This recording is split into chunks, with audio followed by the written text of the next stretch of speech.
Okey. Bismillahirrahmanirrahim. Alhamdulillahirabbil alamin wassalatu wassalamu ala asyrafil anbiya'i wal mursalin sayyidina Muhammadin wa ala alihi wa sahbihi ajma'in.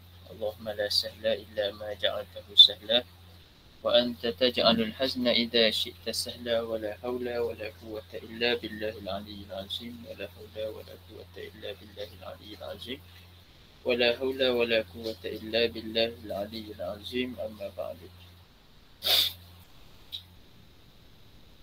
Jadi alhamdulillah, syukur pada Allah Subhanahu wa taala. Hari ini kita dapat lagi sambung sesi daurah kita untuk hari yang kedua. Sesi yang keempat. Jadi berdasarkan pada perbincangan daripada pihak penganjur, saya duk tanya juga, nak baca macam kemarin ke nak laju hari ni. Kalau baca macam kemarin tu berat ke dah habis lah. Cuma kalau Allah tak ada izinkan habis juga. Ataupun kita nak laju-laju. Jadi hasil daripada perbincangan pihak penganjur, dia kata ayat dia boleh slow-slow slow-slow, baik. Baik. Jadi insya-Allah lah saya akan cuba sedaya upaya tak laju sangat dan tidak perlahan sangat, supaya perbahasan kita tu bukan sekadar baca sajalah. Sebab maklum peserta kita ni semua dah boleh membaca Jadi tak perlu sekadar nak baca lah, kita huraikan mana yang perlu insya-Allah. Okay, baik. Jadi insya-Allah kita sambung faslun. Qala musannifu rahimahullahu ta'ala wa nafa'ana bihi wa bi'ulumihi fid daraini amin ya rabbal alamin.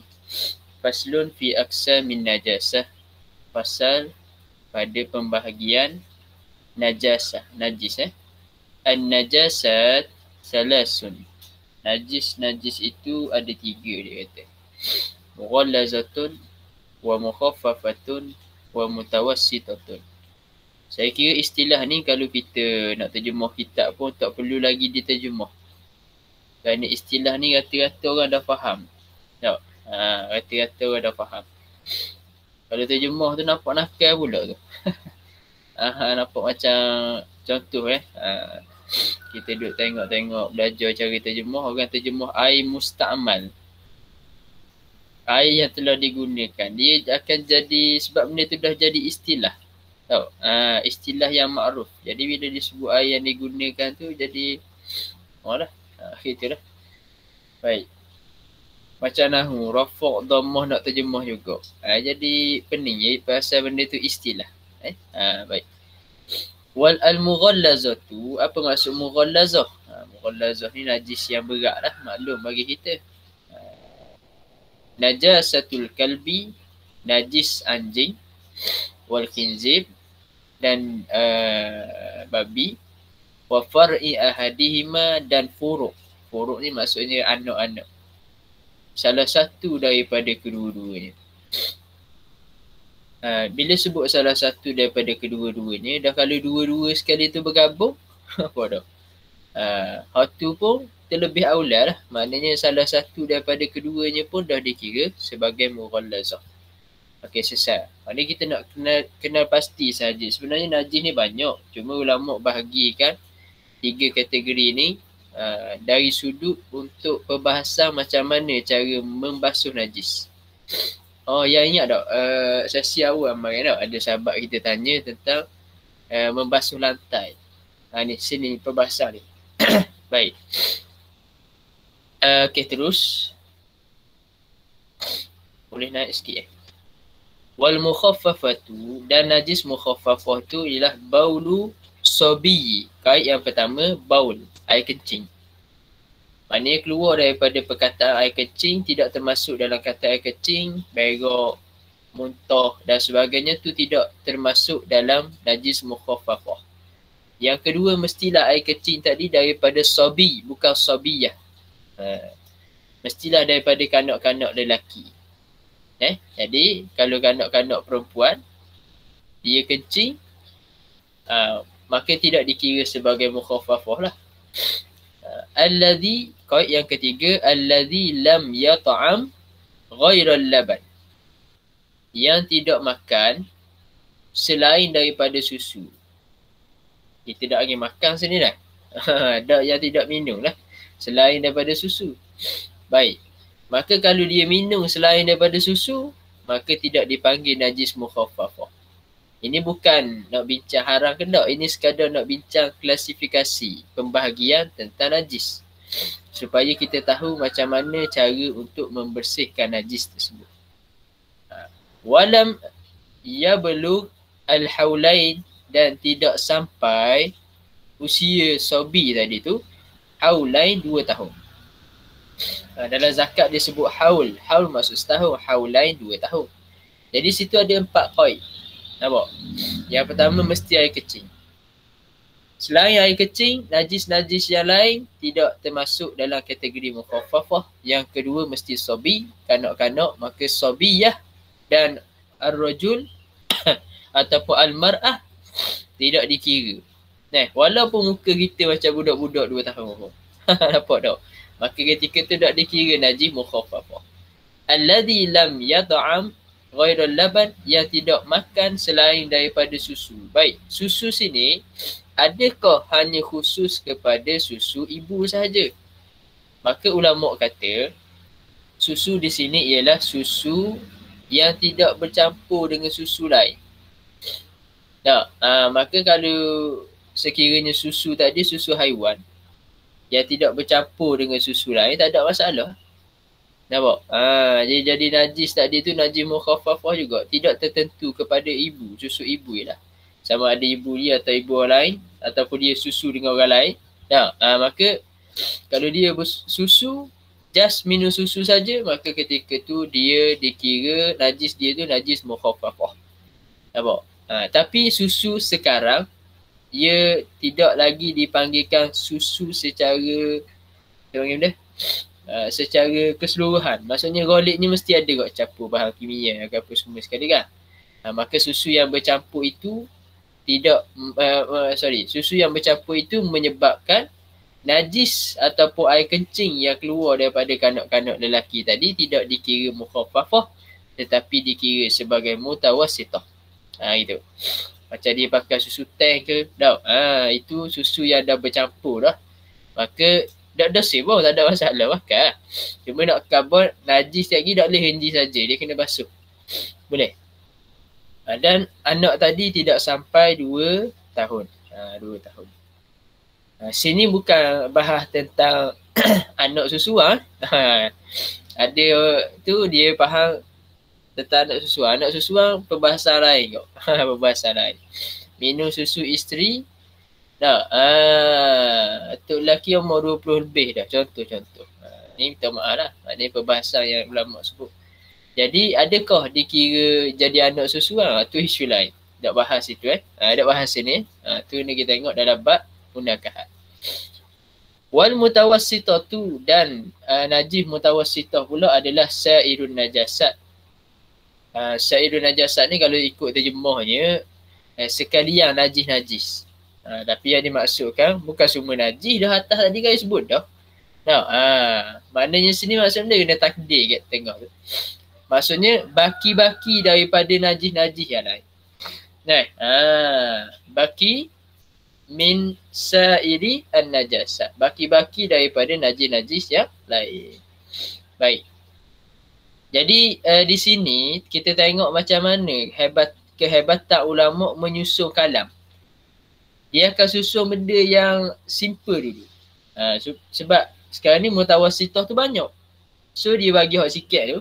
Mughallazah ada tetap. Nampak? Mukhaffafah tetap. Lepas tu hak banyak ni dia tak ngelah kali supaya benda budak-budak ni mudah faham. Mudah cerna. Kadang kitab ni untuk budak-budak walaupun kita dah tua. Baik, selesai. Kemudian dia kata faslun fi izalatin najasah. Al-mughallazatu tathuru bisab'i ghasalatin ba'da izalati 'ainiha ihdahunna bit-turab. Baik. Najis mughallazah cara suci dia ialah dengan 7 kali ghasalat. Okey, bila sebut perkataan ghasal, yaghsilu, dia disyaratkan sayalanul ma'. Mesti air tadi mengalir. Mesti air mengalir maksudnya bukan air yang macam saya bahas dalam bab wuduk kemarin. Maksudnya mesti air tadi tu dengan kuantiti yang bukan terlalu sikit. Maknanya dia boleh mengalirkan air tersebut. Nak kata kuantiti kuantiti air tu sehingga boleh mengalirkan air tu. Itu maksud ghasalat. Kerana disebut ghasalat mesti dikaitkan dengan Allahumma salli ala sayyidina Muhammad sayalanul ma'. Baik. Basuh tadi bila? Kalau ikut zahir ayat. Okey, kita pergi pada zahir ayat dia. Ba'da izalati ainiha. Selepas daripada menghilangkan ain. Ainnya, ain ni maksudnya tokolan tu. Ataupun zat. Ataupun jirim bagi najis tersebut. Okey, ihdahunna biturab. Okey, syarat yang pertama, tatuhuru bisab'i ghasalat. Satu. Yang kedua, ba'da izalati ainiha. Disebut ba'da di sini dengan maksud apa? Dengan maksud kalau sekiranya kita basuh air, kita basuh 7 basuhan tadi, sekali, maksudnya bersama dengan menghilangkan najis, maka basuhan yang dibasuh bersama dengan menghilangkan najis tadi tidak dikira sebagai basuhan pertama lagi. Itu dimaksudkan dengan ba'da. Sebab tu disebut ba'da izalati ainiha. Boleh? Maksudnya benda contoh-contoh. Sekarang ni, kita kena hilangkan najis ain ni dulu. Bila hilangkan najis ain, dia Allahumma salli ala sayyidina Muhammad, kita hilangkan najis ain. Maka air yang datang selepas daripada kita hilangkan najis ain tadi, air tadi dikira-kiraan pertama. Adapun kalau sekiranya kita basuh sekali dengan najis ain tadi, maka kena ingat itu tidak dikira lagi sebagai kiraan pertama. So, tak ada masalah pun. Kena tambah je lah. Bukan dosa benda, tapi nak khabar kena tambah sebab tak cukup lagi. Ni kita bincang mazhab Syafi'i. Baik. Ihdahunna biturab. Dalam kitab kita sebut, dan inilah pendapat mazhab Syafi'i, salah satunya mestilah dengan turab. Nampak? Adapun hadis Nabi SAW yang menyebut awwalahunna biturab. Permulaannya tu adalah dengan tanah. Itu ulama kata antara Nabi nak ajar kaifiyah. Bukan semestinya gitu. Di antaranya boleh memulakan dengan permulaannya dengan tanah. Sebab ada hadis-hadis yang lain menunjukkan bahawasanya tidak semestinya tanah tu duduk pada permulaan. Boleh? Tu. Jadi gini, dia ada beberapa langkah. Tengok dalam bab mughalazah ni saya kira sebahagian orang kita sangat takut. Sehingga saya pernah berkongsi dengan orang kampung. Dia kata sehingga kan ada satu kedai di Terengganu. Kalau siapa-siapa duduk di Terengganu di Pasir Panjang. Dekat Bukit Besar tu lah. Area-area Bukit Besar tu gitulah kot. Lebih kurang rasa situ dah. Dia kata ada satu kedai tu dia buat servis untuk cuci najis mughalazah pada kereta dan sebagainya. Sedap pula je. Tanya berapa ya? Dia kata rasa tak silap 25 ke 35 sekali cuci. Saya kata kalau gitu buat wis saya ambil 10 ya je. Nampak tak? Pasal mudah sangat. Baik. Kita tengok cara Manakah kitab ni tidak menjelaskan, jadi saya sebut secara ringkas, lebih kurang ada 3 cara dia. Yang pertama sekali kita boleh ambil daripada hadis Nabi SAW tadi yang menyatakan awwalahunna biturab. Yang pertama tadi dengan turab. Bila sebut tanah maksudnya bukan pasir. Bila sebut tanah maksudnya bukan pasir. Kalau pasir dia akan sebut ar-ramlu. Burger Romli tu maksudnya pasir. Baik, dia nak khabar ni. Okey, cara yang pertama. Nak raih hadis Nabi tadi, gini. Kalau kereta kita ke ataupun kaki kita ke terkena Allahumma salli ala sayyidina Muhammad, sama ada najis anjing, najis betul-betul, ataupun diri anjing tu sendiri, kerana kita di sisi mazhab Syafi'i, seluruh tubuh anjing tu najis. Maka apabila kedua-duanya, nampak? kedua-dua antara kita dan anjing tadi basah, satu. Ataupun salah satu daripada kedua-duanya basah, salah satu basah ataupun lembab lah. Baik, maka ketika tu najis tadi berpindah. Boleh. Kaedah nak berpindah najis ialah paling kurang salah satu daripada keduanya tadi tu basah. Baik, apabila begitu, apabila basah, maka berpindah najis. Bila berpindah najis, maka kena basuh. Okey, baik. Allahumma salli ala sayyidina Muhammad. Cara basuhnya yang pertama ialah mudah je. Tanah, tak? Kita ambil tanah tu. Tanah, kita letak setelah menghilangkan, syarat dia, setelah menghilangkan air najis, tokolah najis tadi, kita ambil tanah tadi, kita letak dekat tempat yang terkena najis. Ni mudah sungguh, subhanallah. Letak dekat tempat yang terkena najis, kemudian kita ambil gelas ke ataupun botol air ikut pandai. Kita jiruskan dia 7 kali. Jiruskan dia 7 kali, maka selesailah basuh. Najis mughalazah tadi. Yang mudah ke senang? Nampak tak? Mudah ke senang? Jawapannya dua-dua. Mudah dan senang. Baik. Cara yang kedua, seperti mana diajar oleh di surau-surau masjid, saya dengar banyak ajar gini lah. Iaitu kita capur tanah tadi dengan air. Dia tak semestinya capur. Tak semestinya capur. Nampak? Dia tak semestinya capur. Tapi mesti ada dua elemen tu dalam pembasuhan najis anjing dan babi jadi. Jadi cara capur maknanya capur terus lah. Capur apa nama ni? Capur tanah dan juga air. Maksudnya sama ada pada dalam yang pertama atau yang kedua, yang ketiga, ikutlah. Maknanya kita capur dalam tu. Yang ketiga caranya ialah kita basuh dulu 7 kali. Yang last kali tu baru kita letak tanah. Boleh juga. Cuma yang tanah tu kita kena hilangkan. Basuhan yang last kali tu kita letak tanah bersama dia. Maka cuma situ tu ulama kata cara yang ketiga ni kurang comel sikit. Sebab apa? Ia akan jadi bazir air. Menyebabkan kita kena ada air yang ke-8 untuk hilangkan tanah tu pula tersebut. Okey. Terserah. 3 cara dah mudah je tau. Mudah je. Jadi kalau kereta kita kena ada orang terlanggar babi. Terlanggar babi. Wajib tak dia basuh kawasan yang kena najis tadi? Jawapannya tak wajib. Cuma kalau dia bimbang berpindah najis, tu basuh lah. Maknanya tempat tu jadi lalu-lalang ke dan sebagainya, basuh lah. Benda mudah je. Ambil tanah. Ambil tanah. Kemudiannya letakkan di situ. Kemudiannya pelalukan air 7 kali. Mudah je. Kalau dalam sungai, mudah lagi dalam sungai. Dalam sungai ialah dia tadi, dalam sungai kita ambil je tanah. Tanah tu kita solat sikit dekat tempat ni najis. Lepas tu kita ayuh je tangan kita 7 kali dalam sungai. Tak payah ambil cebok, sutir. Jenuh. Nak buat juga tak ada apa. Tapi gitu lah. Nampak tak? Cara mudah ada, ambil yang susah. Maknanya gitu. Barang mudah ada bah. Baik. Terserah. Wal mukhaffafatu, dan najis mukhaffafah. Tathuru bi rishin. Tathuru bi rishil ma. Jadi suci tadi, cara suci jadi dengan rishil ma. Rashil ma. Merenjiskan air. Alaiha ala najasah.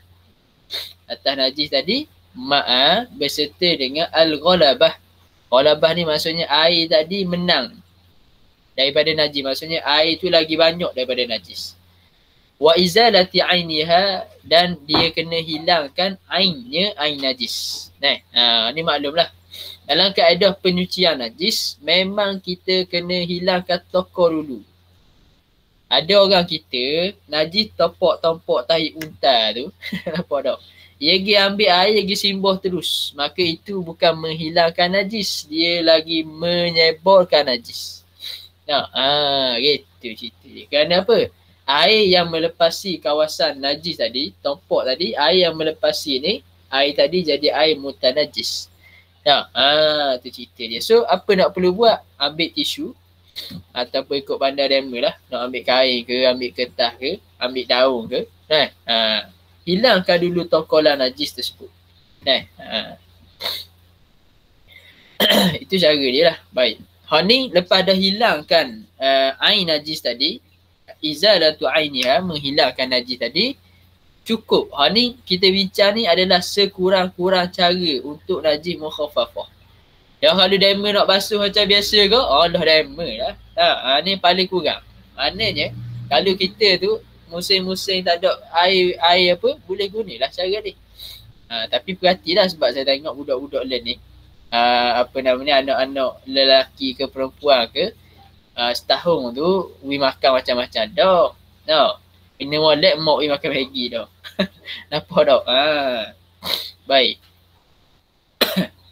Sebenarnya sebab apa Islam je kita we susu 2 tahun tu.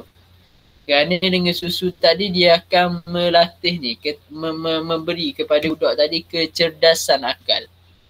Tak? Tu cerita je. Tapi kalau kita nyusu lebih daripada 2 tahun, maknanya bukanlah hadis ni, tak, cuma pengalaman sebahagian ulama dia kata anak tadi akan jadi manja-manja. Lebih dari 2 tahun dia jadi denepel. Kata orang ni denepel. Okay, sesat. Boleh? Sesat. Wal mukhaffafatu tatuhuru birashimah. Okay, sesat. Wal mutawassitatu, dan najis mutawassitah pula tanqasimu ila qismain.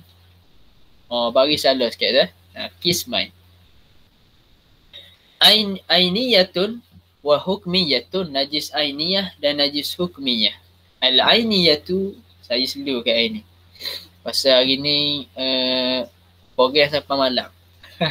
Jadi kena simpan suara parut kan. Habis program dengan awak ke 4, lepas tu program ke 6 pula. Lepas tu sambung pula malam. Program lain pula program lain-lain lagi. Jadi suara tu tidak ada semangat macam kemarin.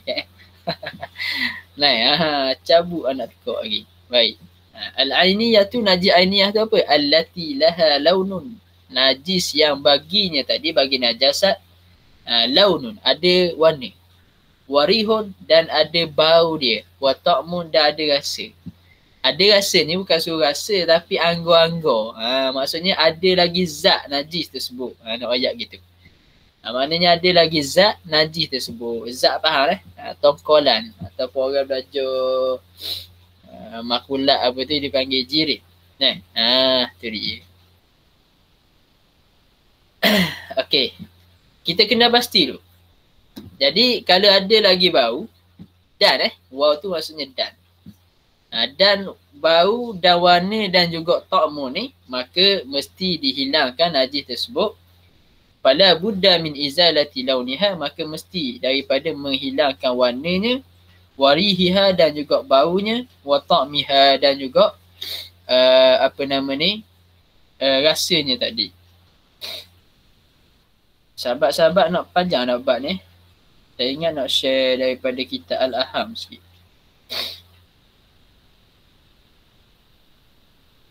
Boleh Tuan Musi? Allah, tak jumpa hitam. Boleh tak? Nantilah kat lagi saya cari hitam je. Dah jumpa cari.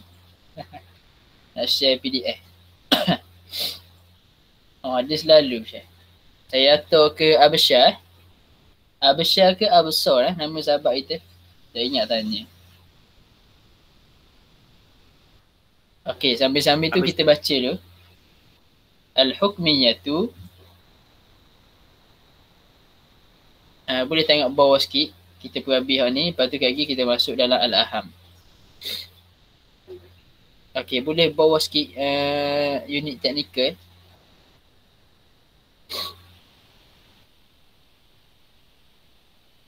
Okey, wal hukmiyatu, najis hukmiyah pula, allati la launa wala riha wala ta'ma laha, yakfika jaryul ma'i 'alaiha. Najis hukmiyah pula, najis yang tak ada warna. Tapi najis tu ada lagi, cuma tak ada warna. Nampak? Sekarang ni bukan tak ada langsung, tak ada langsung, tak panggil najis pula.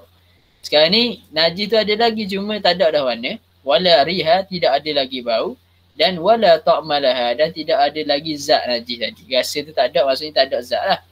Okey, ketika ni yakfika jaryul ma'i alaiha, maka memadai bagi kamu untuk jaryul ma', memperlalukan air atasnya alaiha alal najasat, atas najis tersebut.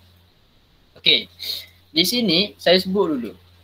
Cara menyucikan najis kita ni ialah kita kena hilangkan tompok-tompok tai unta tadi sehingga tak ada benda dah. Faham tak?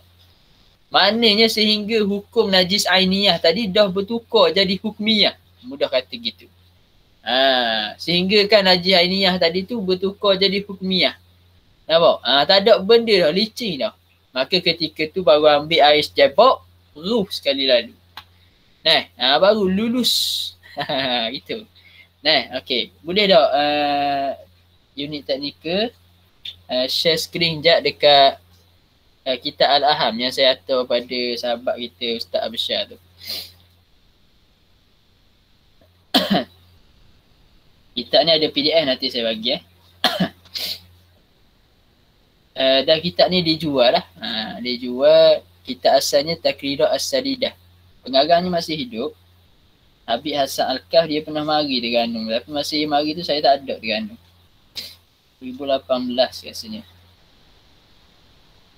Sekejap nak tengok ke surat berapa. 45.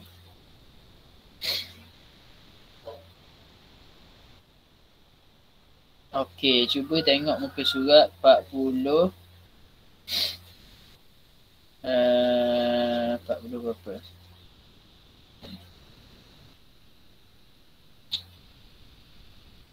(46) terada. Okey, 47. 47 Ni alang-alang tambah khatang. Alang-alang tambah khatang itu buat gini lalu begitu. Lepas tu akan digantikan next ke lagu mana? Ke bakal habis gitu je. Tak salah kita. Kalau khatang kita yang nak sanat itu bisa sanat. Orang lain ni kan nak sanat lah ke? Apa tak? Pergi sekolah nak CJ tapi betul. Ada salah pun. 47 Okey. Dekat asal di satu ada tak? Bawah tengah tu scan. Kaifiyatu izalatiha. Boleh? Okey, dia kata dia dah besar sikit. Tolong besarkan sedikit. Oh, jadi gitu Okey, tengok dekat sahabat-sahabat boleh tengok dekat fa idza ikhtalla syartun, apabila cacat ataupun maksudnya tak ada syarat lah. Syartun cacatnya syarat-syarat, satu syarat min hadhihi syurut, daripada syarat-syarat ni, fa najasatuhu, maka najisnya tadi tu mutawassithah. Jadi najis mutawassithah. Tadi atas tu dia terang tentang najis mukhaffafah. Okey, dah apalah. Kita baca je sikit Kaifiyatu izalatiha, cara untuk menghilangkannya. Yang pertama tatuhuru bi ayolah baca asal di satu lalu. Asal di satu, yang ketiga najasatul mutawassithah. Wahya sa'irun najasat, iaitulah kesemua najis-najis. Tengok atas kaki bawah itu dia. Dalam kitab ni kalau sahabat-sahabat nak cari antara kitab yang membahaskan tentang basuh baju guna mesin, basuh najis guna mesin basuh. Kitab ni automatik. Mesin basuh automatik. Jadi adakah menyucikan najis atau tidak? Jawapan rekahnya menyucikan najis. Jawapan dia dalam kitab ni. Dia duduk kat nota kaki. Kalau cari atas tu tak jumpa. Nampak? Okey. Wahya sa'irun najasat, iaitulah kesemua najis-najis. Sababu tasmiyati bil mutawassithah, dinama sebab penamaan najis mutawassithah ni apa? Li'anna syari'ah, kerana syarak tadi tawassata fi hukmiha, menengahi pada menghukumkannya. Wa tanqasimu hadhihi najasah, dan terbahagilah najis ini ila qismain, kepada dua. Najasatun hukmiyah yang kita baca dah ni, saya baca laju lah. Wa hiya allati la launa wa la riha wa la ta'ma laha. Yang najis yang tidak ada warna ataupun bau ataupun tidak ada rasa ataupun tidak ada zat. Sebab tasmiyati bil hukmiyah li'annana hakamna, kerana kita sini merujuk kepada ulama Syafi'iyah. Hakamna telah menghukumkan kami ala mahalli, atas tempat binajasatihi itu, tempat najis tadi tu, biduni wujudi sifatin min sifatihi, dengan ketiadaan terdapatnya satu sifat daripada sifat-sifat najis. Kita hukum tempat tu kira najis. Dalam keadaan tanpa sifat, tanpa satu sifat daripada sifat najis. Sebab tu kata dari sudut hukum jadi kira najis. Sebab ni saya nak share ni kerana asalkan tadi dia kata kena hilangkan 3 elemen. Nampak? Tapi ada situasi kat orang tanya, dah ustaz saya basuh dah baju. Baju saya kena darah. Saya basuh dah. Dah hilang-hilang. Nampak? Lagi kita akan cerita. Ada situasi kita boleh pakai dah baju tersebut. Tu saya nak share ni. Al-laun awil rih, sifat tadi min sifatiha al-launi wa awil rihi awil ta'mi. Iaitulah laun, rih ataupun ta'am. Kalau baca al-launu pun boleh. Jadi al-launu jadi khabar bagi mubtada' mahzuf. Ikut anda demo lah. Kalau anda tu datang lah ke kat mana boleh. Baik, terus. Kaifiyatu izalatiha, cara untuk menghilangkan najis hukmiyah. Tathuru bijarayanil ma'i alaiha, iaitu menyucikan tadi dengan cara mempelalukan air atasnya. Bila sebut jarayan sama dengan maksud sayalan tadi. Okey, boleh pergi bawah sikit. Allahumma salli ala Muhammad. Okey, najis yang kedua, najasatun ainiyatun, najis aini. Wa hiya allati laha laun aw rih aw ta'mun. Iaitu najis yang mempunyai warna ataupun bau ataupun ta'mun. Baik. Sababu tasmiyati bi'ainiyah. Apa tu? Libaqa'i aini najasati fiha. Sebab namakan dengan ainiyah ni kerana apa? Libaqa'i aini najasah. Kerana masih lagi kekal ain najasah tadi fiha padanya, pada tempat najis tadi ataupun pada najis tadi.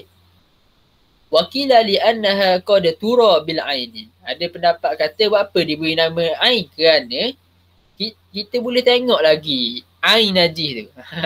Tu dia panggil najis ain ni.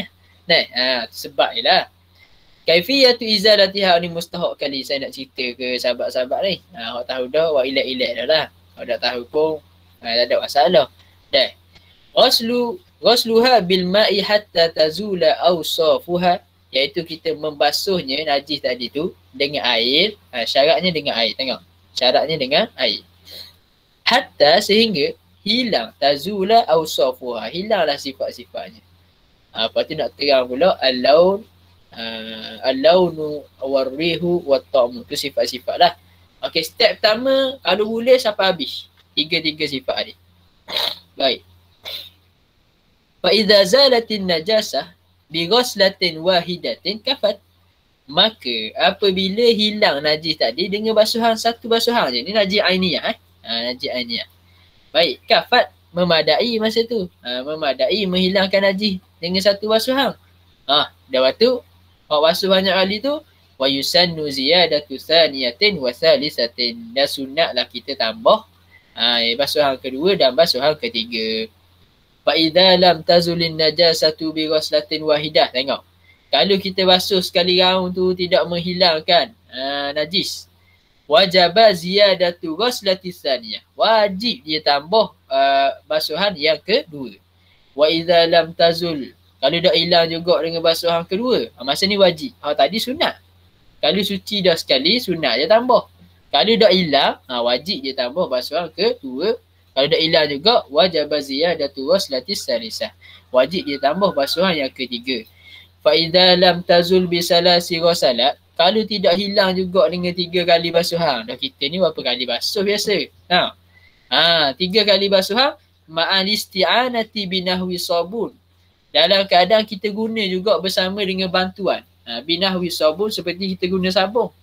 Fatusamma hadhihi halah halatat ta'assur. Maka Bila dah 3 kali basuh tak cuci juga ni, najis ainiyah tadi ni, okey, maka ketika tu dipanggil halah keadaan yang ta'assur. Ta'assur maksudnya susah. Dah tu ta'assur jadi kan? Ni nak cerita, tengok. Sebab kitab ni kitab moden, jadi dia susunan molek. Sahabat-sahabat yang nak kalau kitab turah ni dia susah sikit. Tak. Okey, kita tengok bawah ni. Al-hukmu fi halati ta'assur. Boleh naik sikit?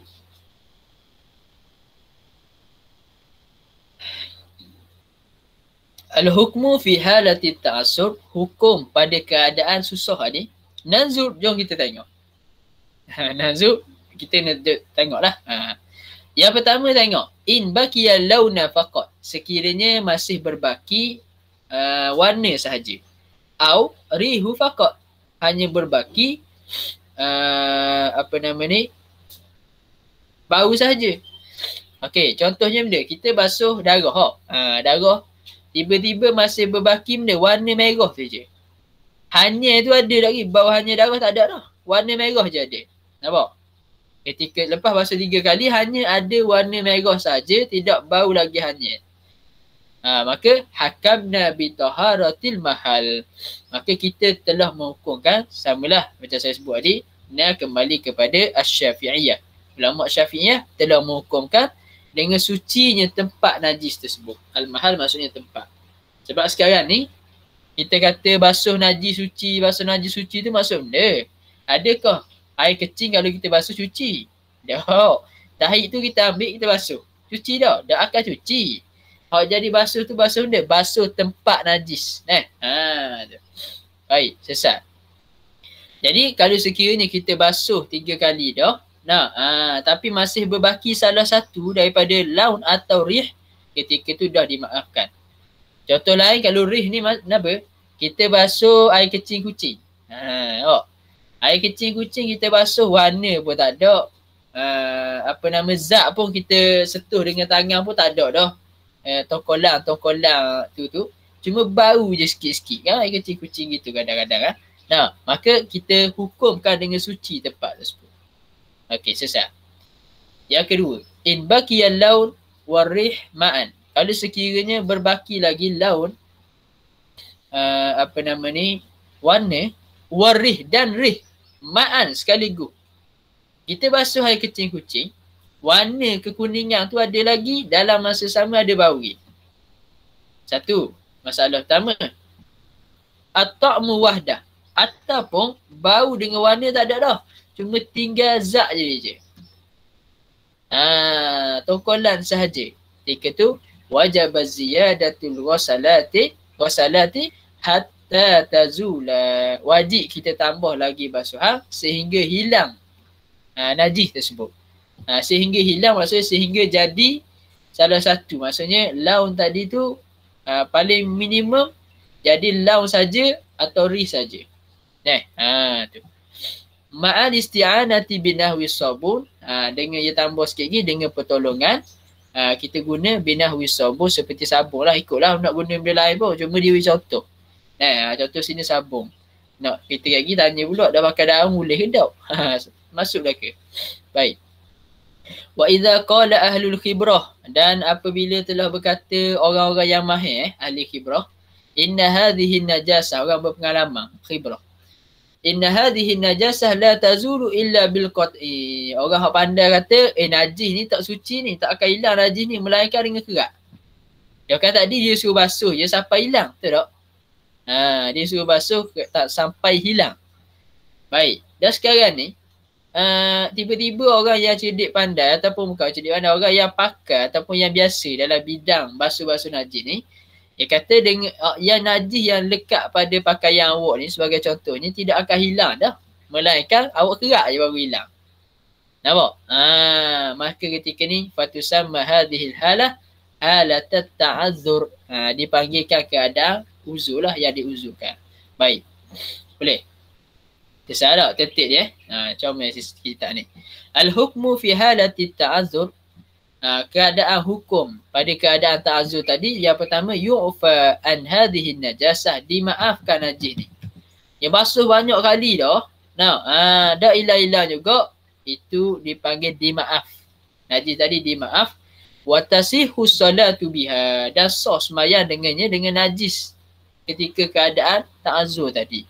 Walau tamakkana fi ma ba'du min izalatiha, walaupun kita mampu akan datang untuk menghilangkan najis tersebut, wajib alaihi izalatuha. Wajib kita hilangkan, wajib atas orang tadi menghilangkan akan najis tersebut. Tu. Cuma maknanya masa tu sah dah. Okey, ada lagi bawah. Saya ada dah. Okey, itu masalah lain pula. Okey, balik pada kitab kita. Tu tertib dia. So, masing-masing lepas ni boleh perhalusi. Yang boleh bantu saya untuk jawab soalan sahabat-sahabat kita dalam masalah ni. Okey, kita masuk balik kitab Safinatun Najah. Okey, terima kasih banyak unit teknikal sangat banyak membantu, masya-Allah. Faslun fil haidi wan nifas. Pasal pada haid dan nifas. Aqallul haidi, ni kita baca sajalah sebab sekali masuk dia akan jadi masalah yang panjang. Aqallun nifas, aqallul haid, sekurang-kurang haid tu yaumun wa lailatun, satu hari satu malam. Wa ghalibuhu sittun aw sab'un. Yang ghalibnya adalah 6 hari ataupun 7 hari. Wa aktsaruhu, paling banyak haid tadi 15 yauman bilayaliha. 15 hari dengan malamnya sekali. Maksudnya 15 hari 15 malam. Baik. Aqallu tuhri baina haidatain, sekurang-kurang tuhur antara dua haid. Dia suci tengah tu sekurang-kurang lama ni. 15 yauman, 15 hari. Wa ghalibuhu, ghalibnya adalah 24 yauman, 24 hari. Maknanya kalau haid dia tu 6 hari, dia suci 24 hari. Sebulan. Au salasatun wa ishruna yauman, ataupun 23 hari. Kalau haid dia 7 hari, jadi dia suci daripada haid 27 hari. Wala hadda li aktsarihi, tidak ada had pada banyaknya suci daripada haid ni. Kenapa musannaf kata wala hadda li aktsarihi?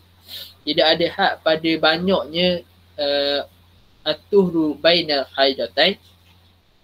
Kerana Sayyidatina Fatimah radhiyallahu taala anha, anak kepada baginda Rasul sallallahu alaihi wasallam, dikurniakan oleh Allah Subhanahu wa taala tidak didatangi haid. Tidak pernah ada haid, maka setiap hari dia boleh beribadat seperti biasa. Ni barangkali hikmah lah Allah Taala nak wayak, nak tunjuk kelebihan Sayyidatina Fatimah. Baik. Aqallun nifas, sekurang-kurang nifas tu majjatun, sepercikan ataupun sekejap je ketuh tubik habis. Tu paling kurang. Tubik anak tu tubik sekali darah habis. Tu paling kurang. Wa ghalibuhu, yang paling ghalibnya 40 yauman, 40 hari. Wa aktsaruhu 60 yauman, dan paling banyak adalah 60 hari.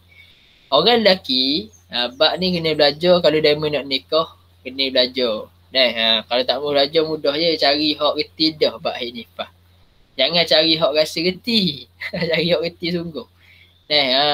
Saya sebagian besar orang puan minta maaf lah, hamba nak kata kat ini biar. Nampak tak? Sebagian besar. You nak percaya kalau lelaki yang jawab masalah ni? Biar kita tunjuk kitab stepek pun. Sebahagian, bukan semua, jangan marah. Jadi mungkin sahabiah dah ni tidak termasuk dalam sebahagian tu.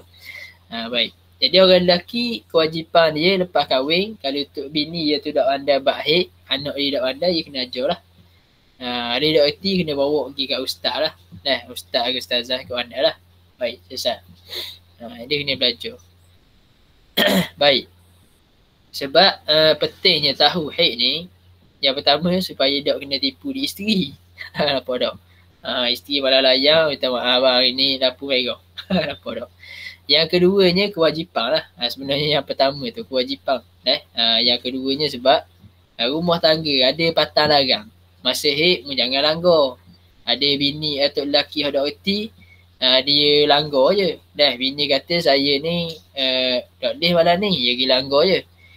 Isteri ingat, kalau kita ketika haid atau nifas ataupun mana-mana situasi yang diharamkan bersetubuh, siang hari Ramadan ke, wajib boleh isteri kunci pintu. Maksudnya bila suami nak datang pada kita, dia ugut kita sebagai contoh nak bersama kita dalam keadaan kita haid atau nifas, ataupun kita di siang hari Ramadan, boleh kita kunci pintu, tak boleh kita lelaki masuk boleh.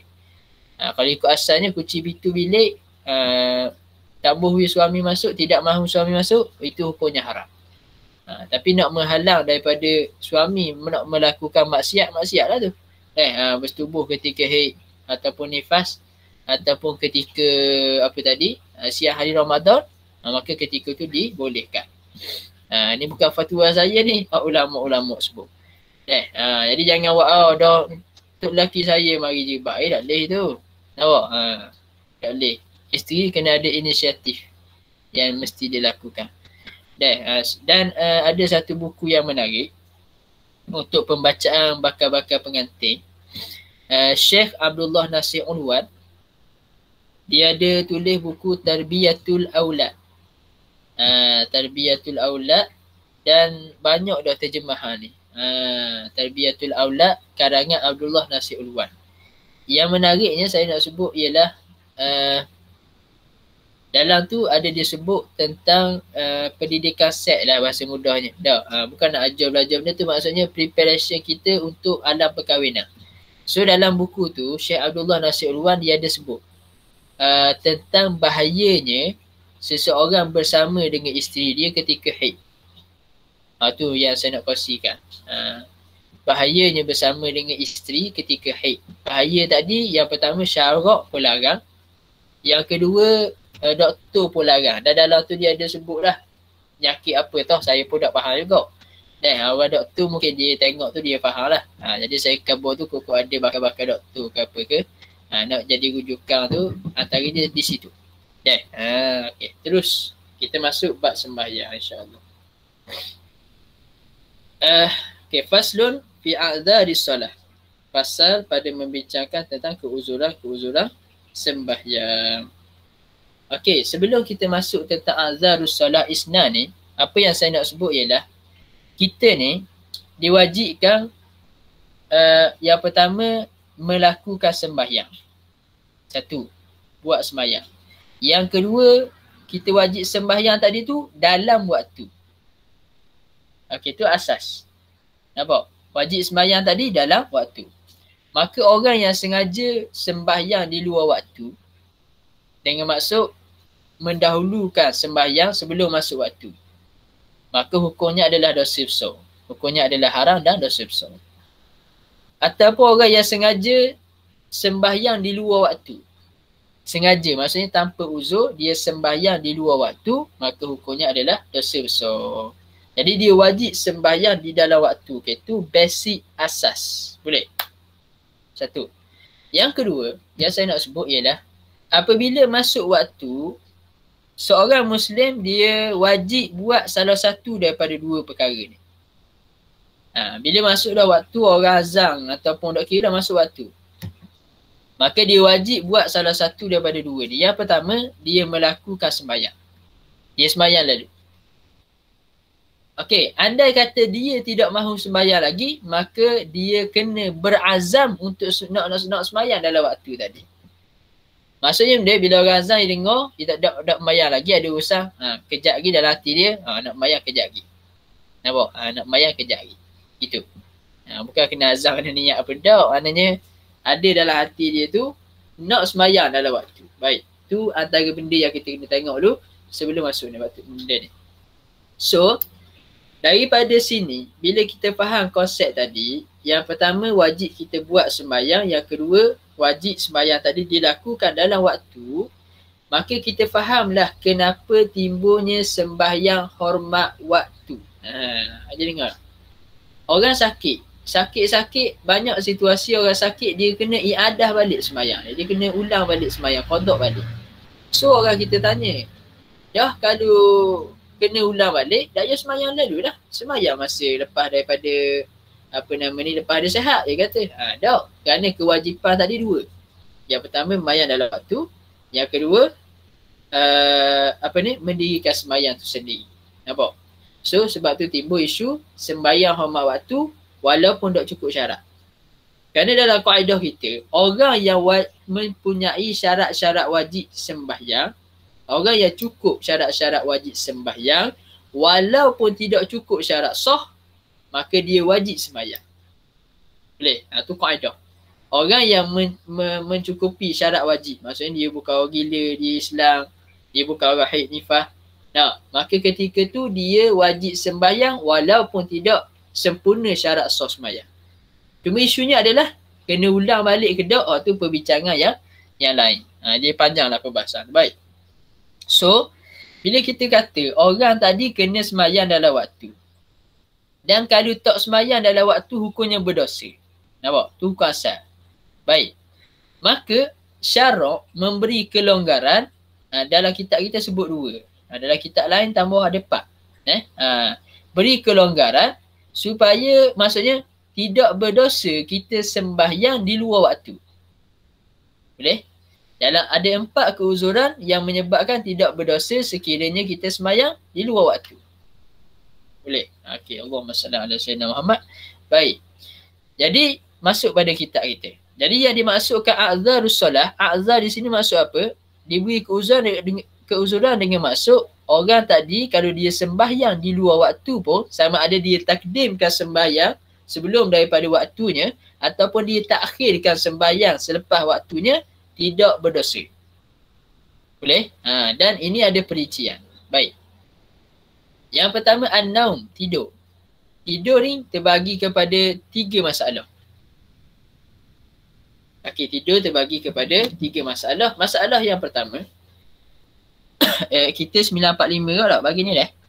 Tuan mengusi. Betul, Ustaz. Ya. Okey, baik. Okey, masalah yang pertama. Allahumma salli ala sayyidina Muhammad. Orang tadi tidur sebelum masuk waktu.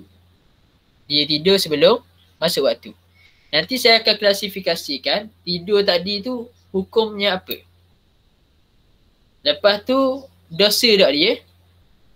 Dan adakah wajib dia qada segera atau tidak? Wajib qada tu wajib.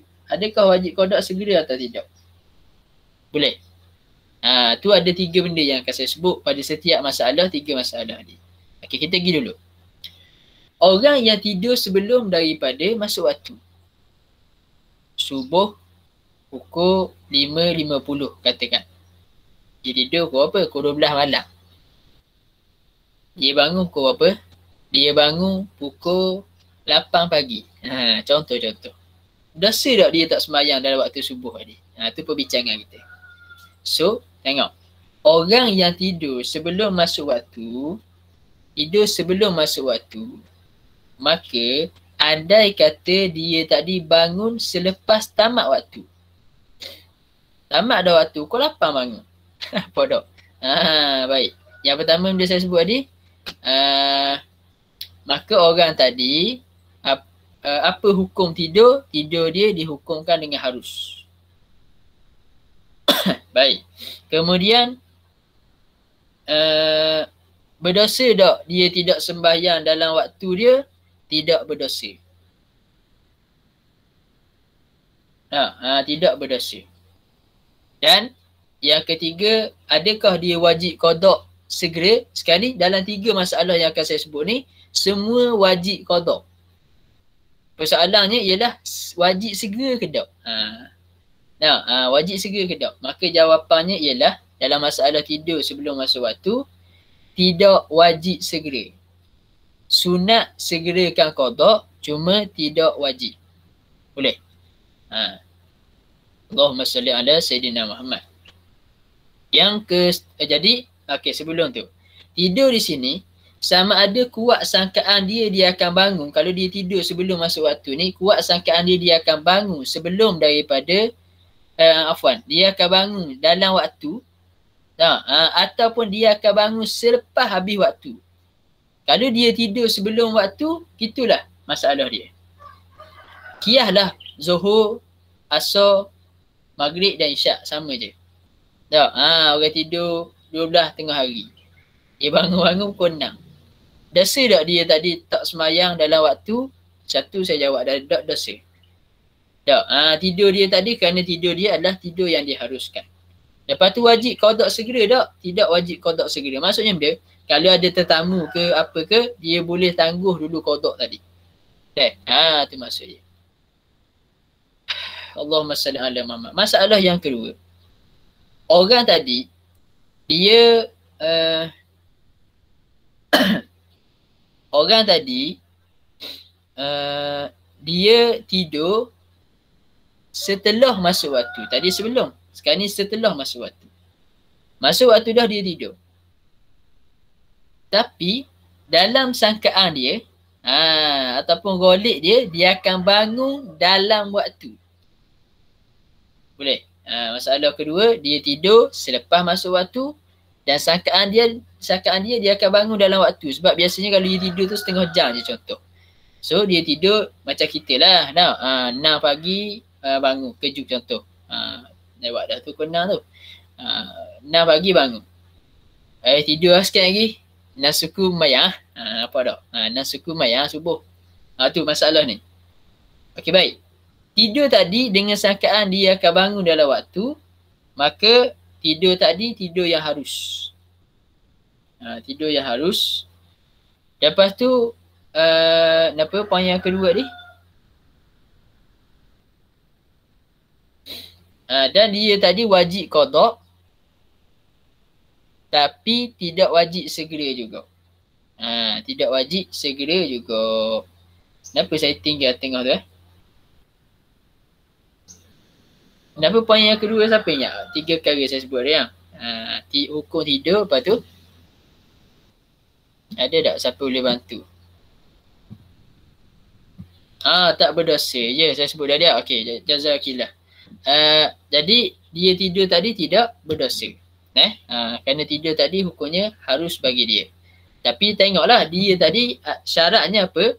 Dia azam nak semayang dan dia kuat sangkaan dia akan bangun balik. Ataupun dia tahan dan memang bila tahan tu dia akan bangun. Goleknya gitulah.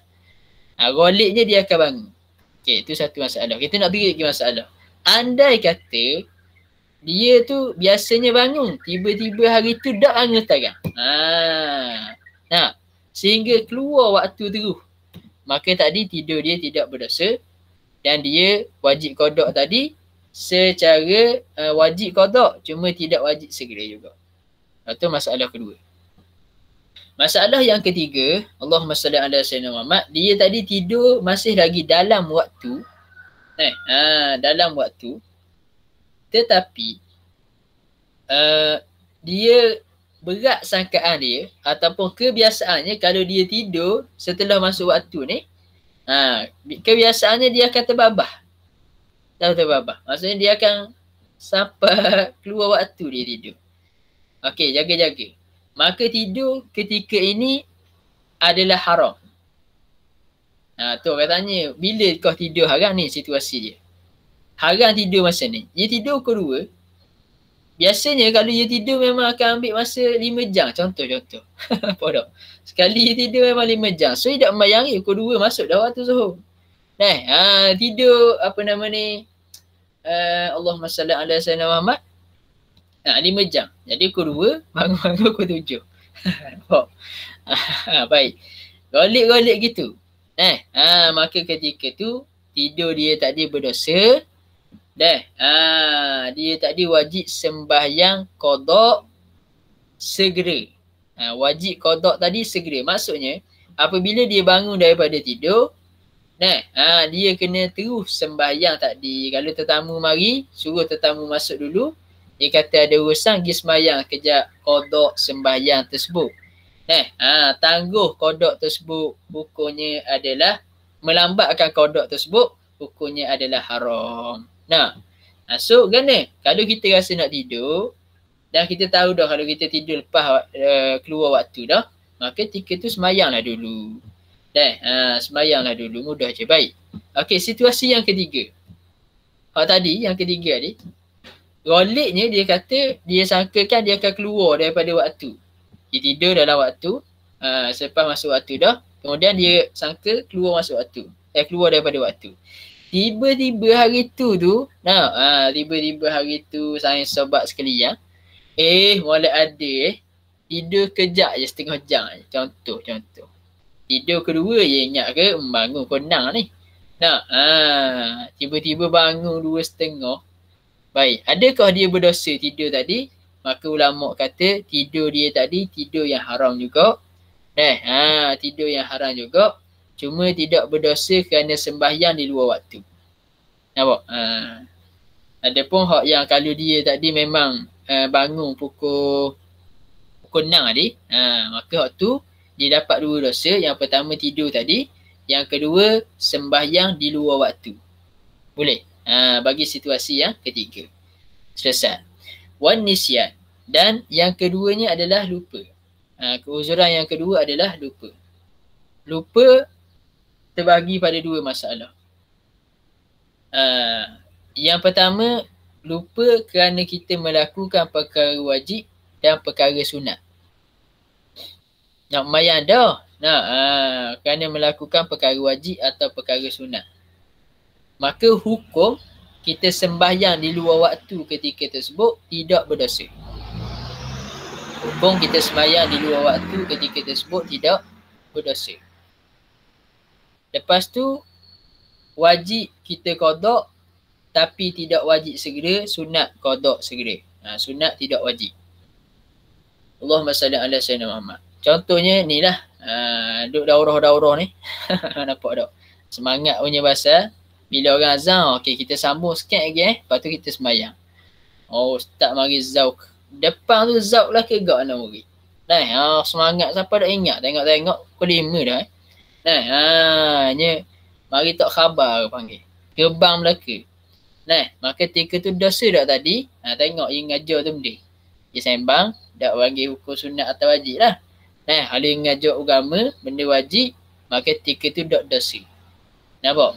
Dengan syarat tadilah bila masuk waktu dah, dia azam untuk sembahyang. Tiba-tiba dia lupa. Maka ketika tu, tidak berdosa, tidak sembahyang dalam waktu.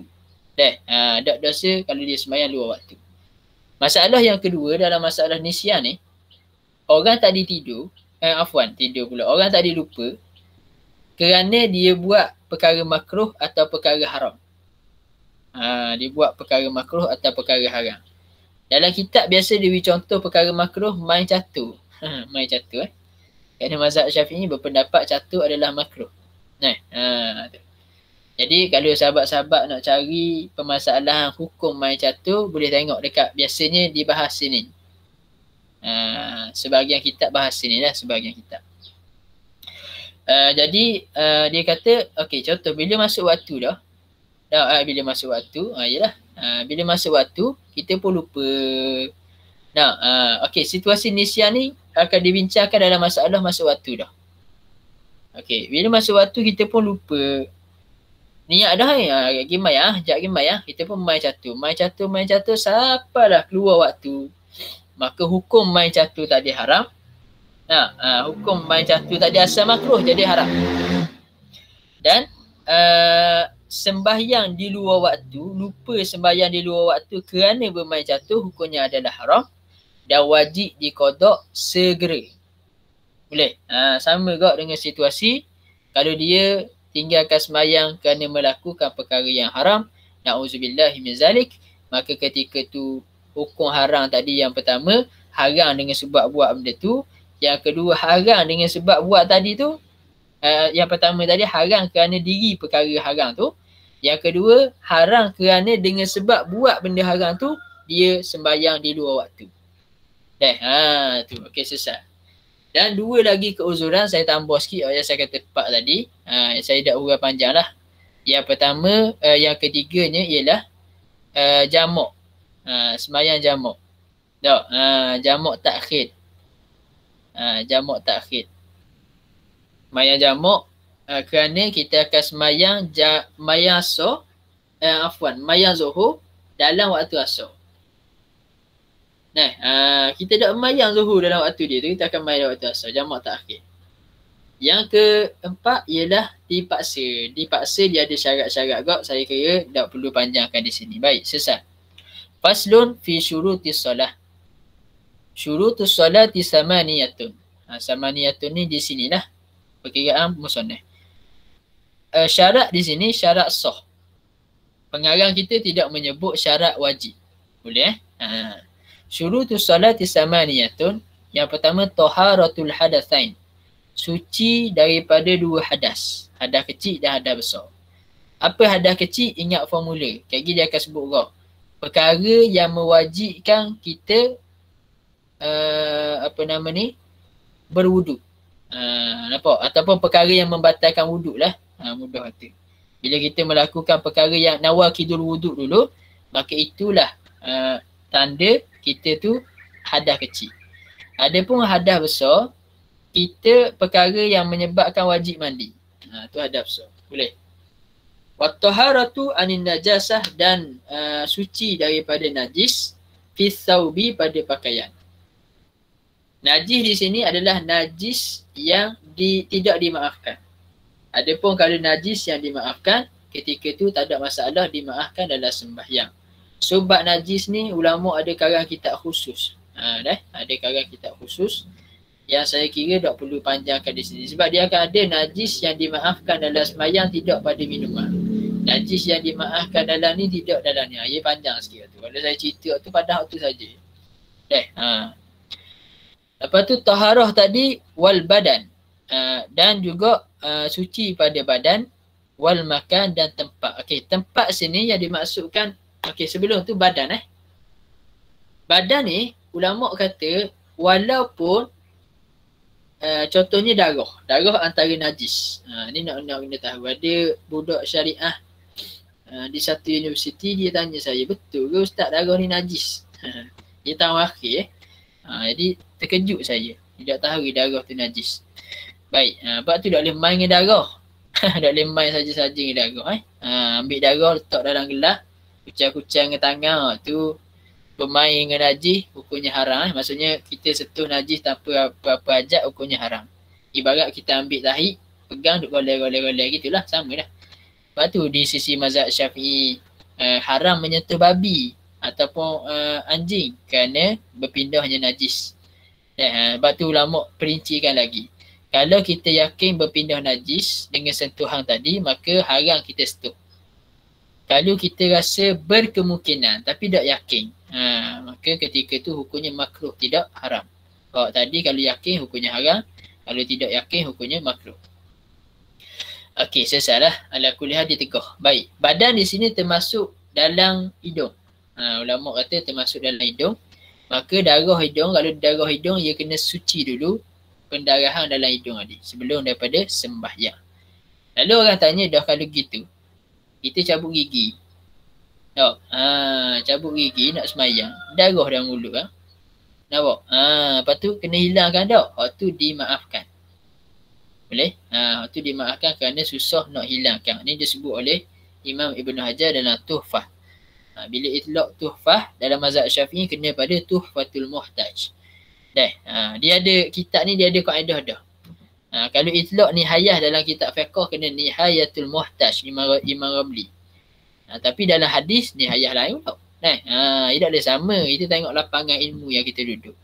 Macam Syekhul Islam tau. Mari Syekhul Islam Ibn Taymiyah belaka tak jadi. Dia ada lapangan dia. Okay, baik, selesai. Wasatrul aurah dan menutup aurat. Baik, satu penjagaan menutup aurat yang menjadi syarat sah. Kita tak bincang tentang hukum haram ke tak. Kita bincang syarat sah sembahyang, menutup aurat yang menjadi syarat sah sembahyang. Okay, baik. Iaitu menutup warna aurat. Saya dengar suara saya diri. Boleh sahabiah kita tutup mic tak perasan.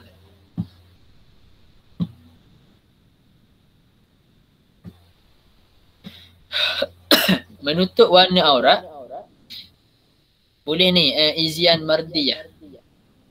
Tutup mic tak perasan dia tekan diri. Okay, tak apa, tak ada masalah. Okey, menutup aurat di sini. Okey, sebelum tu kita bahas dulu. Tutup maksud dia mesti tutup sesuatu dengan sesuatu jisim ataupun jirim. Mesti tutup dengan benda. Maknanya kalau kita sembahyang dalam keadaan gelap, kita berbogel, masa tu aurat kita nampak tak? Tak nampak. tapi kita masih belum menutup. Satu. So, mesti tutup dengan sesuatu. Yang kedua, al-aurah yang dijadikan syarat sah sembahyang ialah hanya warna aurat. Maksudnya benda, kalau orang tadi dia pakai baju lekra, orang puan tak terutamanya dia pakai kain sembahyang lekra. Nampak bentuk tubuh dia. Baik, dari sudut sah sembahyang sah tak? Sah sembahyang dia. Dah, warna tutup tak? Tutup, cuma bentuk je tak tutup. Baik, dari sudut sah sembahyang sah tak? Sah. Dari sudut haram, haram tengok ah. Kalau dia sembahyang depan tok lelaki dia saja, tak haram. No, kalau dia sembahyang depan ajnabi tengok pula, hukumnya haram. Gitu lah. Jadi waktu umum pula. Cuma nak kata dalam konteks sah ke tak? Sah dah. Sekadar cukup untuk tutup warna aurat. Sebab tu, kalau kita sesak dalam hutang seumpamanya, kita pun sembahyang, kita pun tak ada pakaian. Tak ada pakaian. Maka kita pun ambil seluk-seluk dalam sungai dan sebagainya. Seluk-seluk tadi kita lomorkan pada tubuh kita. Maka ketika tu sudah memadai. Dah kotak kali lah. Apa dah? Baik. Itu dari sudut sah tu sah dah. Kerana apa? Menutup warna aurat, tak nampak dah warna koko tersebut. Dari sudut haram ke tak tu, perbahasan yang lain. Selesai. Yang seterusnya, wastiqbalul kiblah dan menghadap kiblat. Iaitu menghadap ke arah Kaabah lah. Dan maklum, menghadap di sini adalah menghadap dada ketika kita berdiri. Dan ketika rokok, kita menghadap bahu kita ni bahagian atas dan kepala kita menghadap kiblat. Masa ni bukan dada menghadap kiblat masa rokok. Nampak? Kan ada lagi buat kan buat gitu kan.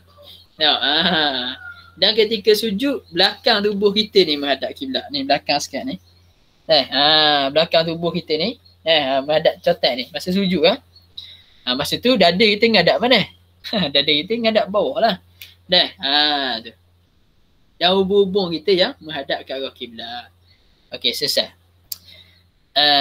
Itu maksud istiqbalul kiblah. Menghadap dengan dada dia.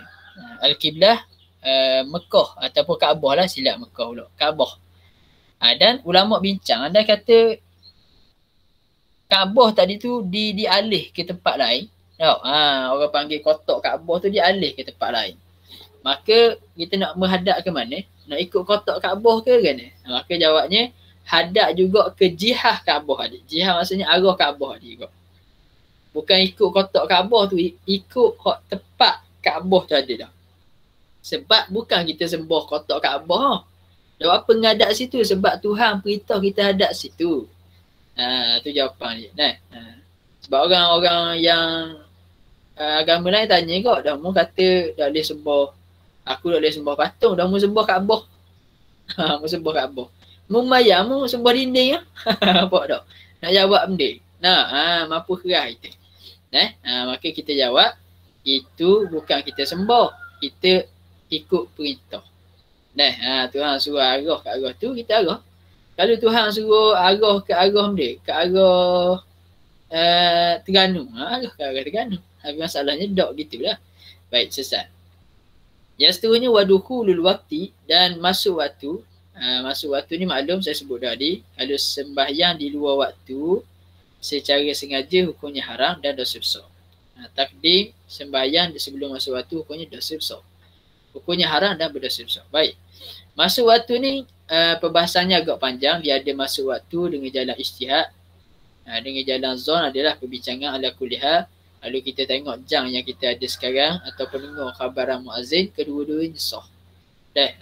Ataupun kalau kita duduk tempat jauh tu, kita pandai tengok matahari, itu lagi sah. Tak ada masalah. Selesai. Wal ilmu bi fardiyatiha dan mengetahui ada ilmu tentang kewajipan sembahyang. Wa alla ya'taqida fardan min furudiha sunnatan. Sama juga dalam masalah wuduk. Dia tidak berpegang satu fardu daripada fardu sembahyang tadi sebagai sunat. Jadi dia tidak katakan rukun yang 13 tu, tak? Yang kita ngapal ni, saya rasa kalau saya test orang-orang ni, boleh jawab rukun sembahyang ada 13. Tapi kalau tanya, terabur kot apa tak? Betul tak? Tak apa. Belajar di Q lagu mana? Baik. Jadi, Sebab saya pun terabur kok lah. Dululah. Sehinggalah kita kosing orang berapa kali ulang barulah cerak molek. Tu pun kalau orgas ini molek. Baik. Jadi dia tidak berpegang, dia tidak katakan satu fardu. Contoh. Dia tak katakan baca Fatihah tu sunat.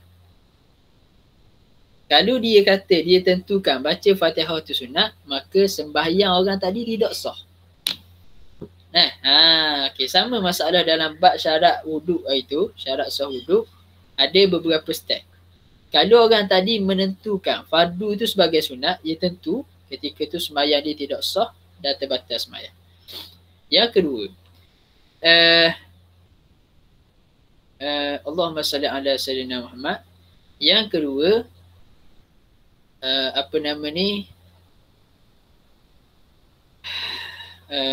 kalau sekiranya orang tadi dia tahu dalam sembahyang ada fardu ada sunat, cuma dia tidak boleh membezakan di antara fardu dan sunat, maka ketika itu untuk orang awam sah sembahyangnya. Untuk orang-orang yang duduk alim, maksud alim sini bukan alim sah, orang yang duduk dalam medan ilmu, ketika itu tidak sah, dia wajib berusaha untuk tahu juga. Dan hal yang sepatutnya ialah dia dapat bezakan fardu dan sunat. Dalam sembahyang mudah je, ada fardu, orang lain semua sunat. Sama ada sunat hay'ah ataupun sunat aba'ah, atau tak ada masalah, cuma sunat lah. Habis. Wajtinabul mubtilat, dan menjauhkan perkara-perkara yang membatalkan. Ini saya tak panjangkan sebab dia ada bab dia. Baik. Sebelum tu saya dah ingat nak sebut. Syarat sah ni maksud benda. Sah ni maksudnya bila kita mencukupi syarat ni, maka sembahyang kita terangkat sepenuhnya daripada zimmah kita, daripada tanggungan kita. Bila cukup semua sekali, maka tak perlu lagi ulang sembahyang. Jadi perlu ulang sembahyang tu apa? Sebab tidak cukup syarat sah. Apa maksud syarat sah? Kalau tak ada salah satu sembahyang kewajipan tadi, maksudnya kita perlu repeat balik sembahyang tersebut. Kerana sembahyang kita masih belum sempurna. Cuma ulama kata, kalau dalam masalah sembahyang hormat waktu tadi, sembahyang hormat waktu, kita sembahyang dah hormat waktu kerana sakit sebagai contoh. Lepas tu sebelum sempat qada sembahyang tadi, tiba-tiba mati. Maka ketika tu tidak berdosa dah. Itu kelebihan dia. Tak berdosa dah. Baik, kita terus syarat seterusnya. Faslun sebetulnya. Al-ahdas. Hadas. Al-ahdas susnan. Hadas tu terbagi kepada dua. Asghar, hadas kecil, wa akbar, dah hadas besar. Fal asgharu, tengok kaedah saya tadi. Fal asgharu ma aujabal wudu, perkara yang mewajibkan mandi. Hadas kecil maksudnya pergi kepada nawaqidul wudu tu. Tanda situ ma aujabal wudu ai nawaqidul wudu. Wal akbaru ma aujabal ghusla, perkara yang mewajibkan mandi wajib. Al-ghusla, mandi wajib. Ni pergi kepada asbabul ghusli. Nak tengok mana ma aujabal ghusla, pergi dekat asbabul ghusli. Okey, selesai habis. Al-aurat, aurat. Okey, sebelum tu aurat ni dari sudut lughah ialah aib. Tu maksud dari sudut bahasa. Aib, satu benda yang aib. Aib ni maksud dok ramai . Okey. Perbincangan kita, aurat secara realiti hak yang wajib tutup, yang pertama zat aurat. Yang kedua bentuk aurat, yang ketiga warna aurat. Cuma dalam syarat sah sembahyang tadi yang dikira hanyalah warna aurat. Boleh? Yang dikira untuk sah. Wajib kau tutup aurat masa tu. Dari sudut wajib tu wajib. Cuma sah kedak tu perbahasan yang telah lalu. Jadi bezakan. Bukan saya kalau gitu mayang telanjang lah. Bukan gitu. Faham molek? Mana sekurang-kurang kadar wajib tu ialah tutup warna aurat dalam sembahyang. Boleh? Isu haram kedak di sini perbincangan dia. Wal auratu arba'un. Aurat tu ada 4. Saya ada buat daurah dah buku Asyah Baijuri, kitab Asyah Baijuri tu. 4 aurat ni. Jadi kalau siapa nak rakaman, itu ya. Berapa majlis ada ingat dah. Daripada Hasyiah Bajuri tu bahas panjang tentang masalah aurat. Di situ Imam Bajuri bagi satu kaedah tu. Melihat semua benda yang menaikkan syahwat, walaupun kita tengok kayu, maka hukumnya adalah haram. Nah, tengok kayu naik syahwat, maka hukumnya adalah haram. Baik. Al-auratu arba'ah. Ni secara rekat lain nak cerita sikit-sikit. Ala-alang dia panggil. Istitradan. Auratul rajuli mutlaqan. Aurat lelaki secara mutlak. Maksud secara mutlak ialah sama ada dalam semayang atau di luar semayang, dengan ajnabiyah ataupun dengan mahram. Itu maksud mutlak. Boleh? Ataupun dengan khulwah. Dengan khulwah, atas pendapat ni pun boleh masuk. Cuma ada kil kata lelaki ketika khulwah auratnya adalah baina sau'atain. Lelaki panjang dah terang. Auratul rajuli mutlaqan tu. Mana aurat dia? Ma baina surrati wa rukbah. Benda yang di antara pusat hingga lutut. Cuma ada pendapat yang menyatakan aurat lelaki secara bersendirian adalah pusat sau'atain, dua kemaluan dia. Dia duduk seorang dalam bilik, aurat dia tadi sau'atain je. Dah tak boleh tengok Angry Birds sendiri. Saya faham perbahasan tu. Aurat lelaki kalau ikutnya adalah sau'atain, dua kemaluan. Tetapi ulama kata aurat khulwah, boleh kita lihat aurat khulwah, maksudnya kalau lelaki tadi sau'atain, sekiranya kita ada sekurang-kurang hajat. Ada sekurang-kurang hajat. Contoh sekurang-kurang hajat panah. Sekurang-kurang hajat nak kecil, takut kecil tu pior ke lain, kita terpaksa tengok ketika tu dibolehkan. Tu nak kena faham isu dia. Baik, sesat. Jadi auratul rajul mutlaqan, secara mutlak, wal amati fi solah. Adapun ammah, hamba perempuan, aurat dalam sembahyang apa dia? Ma baina surrati wa rukbah. Barang di antara pusat hingga lutut. Siapa-siapa yang rajin boleh kita tengok dalam Al-Majmu', Imam Nawawi dia sebut ada 5 pendapat dalam masalah ma baina surrati wa rukbah. Surrah tu wa rukbah tu, diri pusat dan diri lutut tu adakah aurat? Maka pendapat yang kuat menyatakan diri lutut dan diri pusat tadi tidak aurat. Cuma dah buat apa tutup atas jalan ma la yatimul wajib illa bihi fahuwal wajib. Kerana pusat dan lutut ni adalah sempadan aurat. Maka sempadan kalau tak ditutup, maka akan menyebabkan auratnya terbuka. Nampak? So wajib tutup bukan atas jalan aurat tu. Tutup pusat dan lutut. Wajib tutup atas jalan nak menyempurnakan penutupan aurat. Boleh? Tu pendapat muktamad dalam mazhab Imam Syafi'i. Baik. Wa auratul hurrati fi solah, dan aurat perempuan merdeka. Perempuan merdeka ni maksudnya bukan hamba lah. Bukan merdeka bukan tu. Dia datang tu lagi nyanyi pula. Aku dah nyanyi lagu merdeka. Nampak? Wal auratul hurrati, aurat perempuan merdeka fi solah. Orang puan dia ada cabang banyak sikit. Aurat dia tengok ni gini, tengok ni gini, tengok ni gini. Baik. Mana aurat dia? Jami'u badaniha, seluruh badannya, masiwal wajhi wal kafain. Kecuali muka dan pergelangan tangan. Maksudnya tapak tangan depan dan tapak tangan ni belakang. Tapak tangan depan dan belakang. Ni mana ni? Dalam sembahyang. Boleh? Jadi sebab tu dalam sembahyang perempuan dia kalau pakai niqab ataupun pakai budah pakai budah. Pakai niqab tak boleh sebab yang akan tutup ni. Niqab tutup dahi tu tau. Tukar dah ambil budah dengan niqab. Niqab tutup dahi tu amigo. Kita tak tahu kau. Tolong seorang muslimat tu Ya. Yeah. Betul. Lukman yang nikah yang semua tu. Baik. Saya takut salah kot kena marah. Dia orang puang. Baik. Nikah tutup dahi tak boleh lah kerana kita wajib buka dahi. Nanti kita akan tengok dalam bab sujud lagi, syarat sujud. Okey, cuma kalau pakai budah, apa hukum dia? Hukum asal perempuan atau lelaki pakai budah, bukan budah pula. tutup mulut, hukumnya adalah makruh. Sebab tu dalam isu kita sembahyang pakai masker tu. Tahu? Natang tutup hidung tu kan. Masa COVID-19 ni. Kalau saya sebut natang tu minta maaf bahasa Terengganu natang tu adalah bahasa yang agak lembut. Dia bukan lembut saja, dia banyak bahasa lagi. Kasih sayang boleh, natang tu macam contoh Tok Imam macam sedap. Natang Tok Imam dak ila cik. Mana dia puji rasa tu. Natang tu datang untuk mentakkidkan pujian. Tu bahasa Terengganu lah. Baik. Apa nama ni? Allahumma salli ala Muhammad. Okey, kalau dia pakai masker ataupun purdah, hukumnya adalah makruh.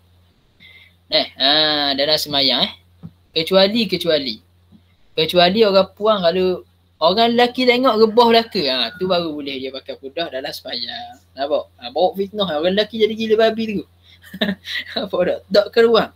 Tak ada semayang tu orang lelaki sebab tengok dia contoh. Tapi tak lah patah gitu. Tu. Baik, selesai. Lepas tu kita pakai mask ni kan itu ulama kata makruh tadi sekiranya tak ada hajat. Jadi dah pakai mask ni, ada hajat tak pakai mask? Ada untuk keselamatan, maka tidak makruh lah. Tu asal dia. Baik, selesai. Wal auratul hurrati wal ammati indal ajanibi, dan aurat perempuan merdeka dan hamba perempuan ketika bersama dengan ajanib. Ajanib ni maksudnya ajnabi je lah. Orang yang boleh kita kahwin ni. Mana aurat dia? Jami'ul badani. Wa auratu mubtada' jami'ul badan khobar. Sekalian tubuh badan. Ni perhati molek orang puan. Orang puan. Apa tak? Dalam semayang, kena buka muka dan pergelangan tangan. Kena buka. Bukan sekadar boleh buka, kena buka. Dan kalau sembahyang pakai sarung tangan, hukumnya adalah makruh. Sama ada lelaki atau perempuan, nanti kita akan tengok dalam sujud lagi insya-Allah kalau sempat. Okey. Dah sekarang ni keseluruhan badan. Dah orang puang kita ni, lenih, orang puang kita ni tutup seluruh badan ke tak? Jawapannya tak lah. Tak kan Musannaf kata gini. Inilah pendapat muktamad mazhab. Boleh? Pendapat muktamad mazhab, wajib ditutup, perempuan tu wajib tutup seluruh tubuh walaupun mata. Mana berat tak orang puang? Nampak tak? Tu pendapat muktamad di luar semayang.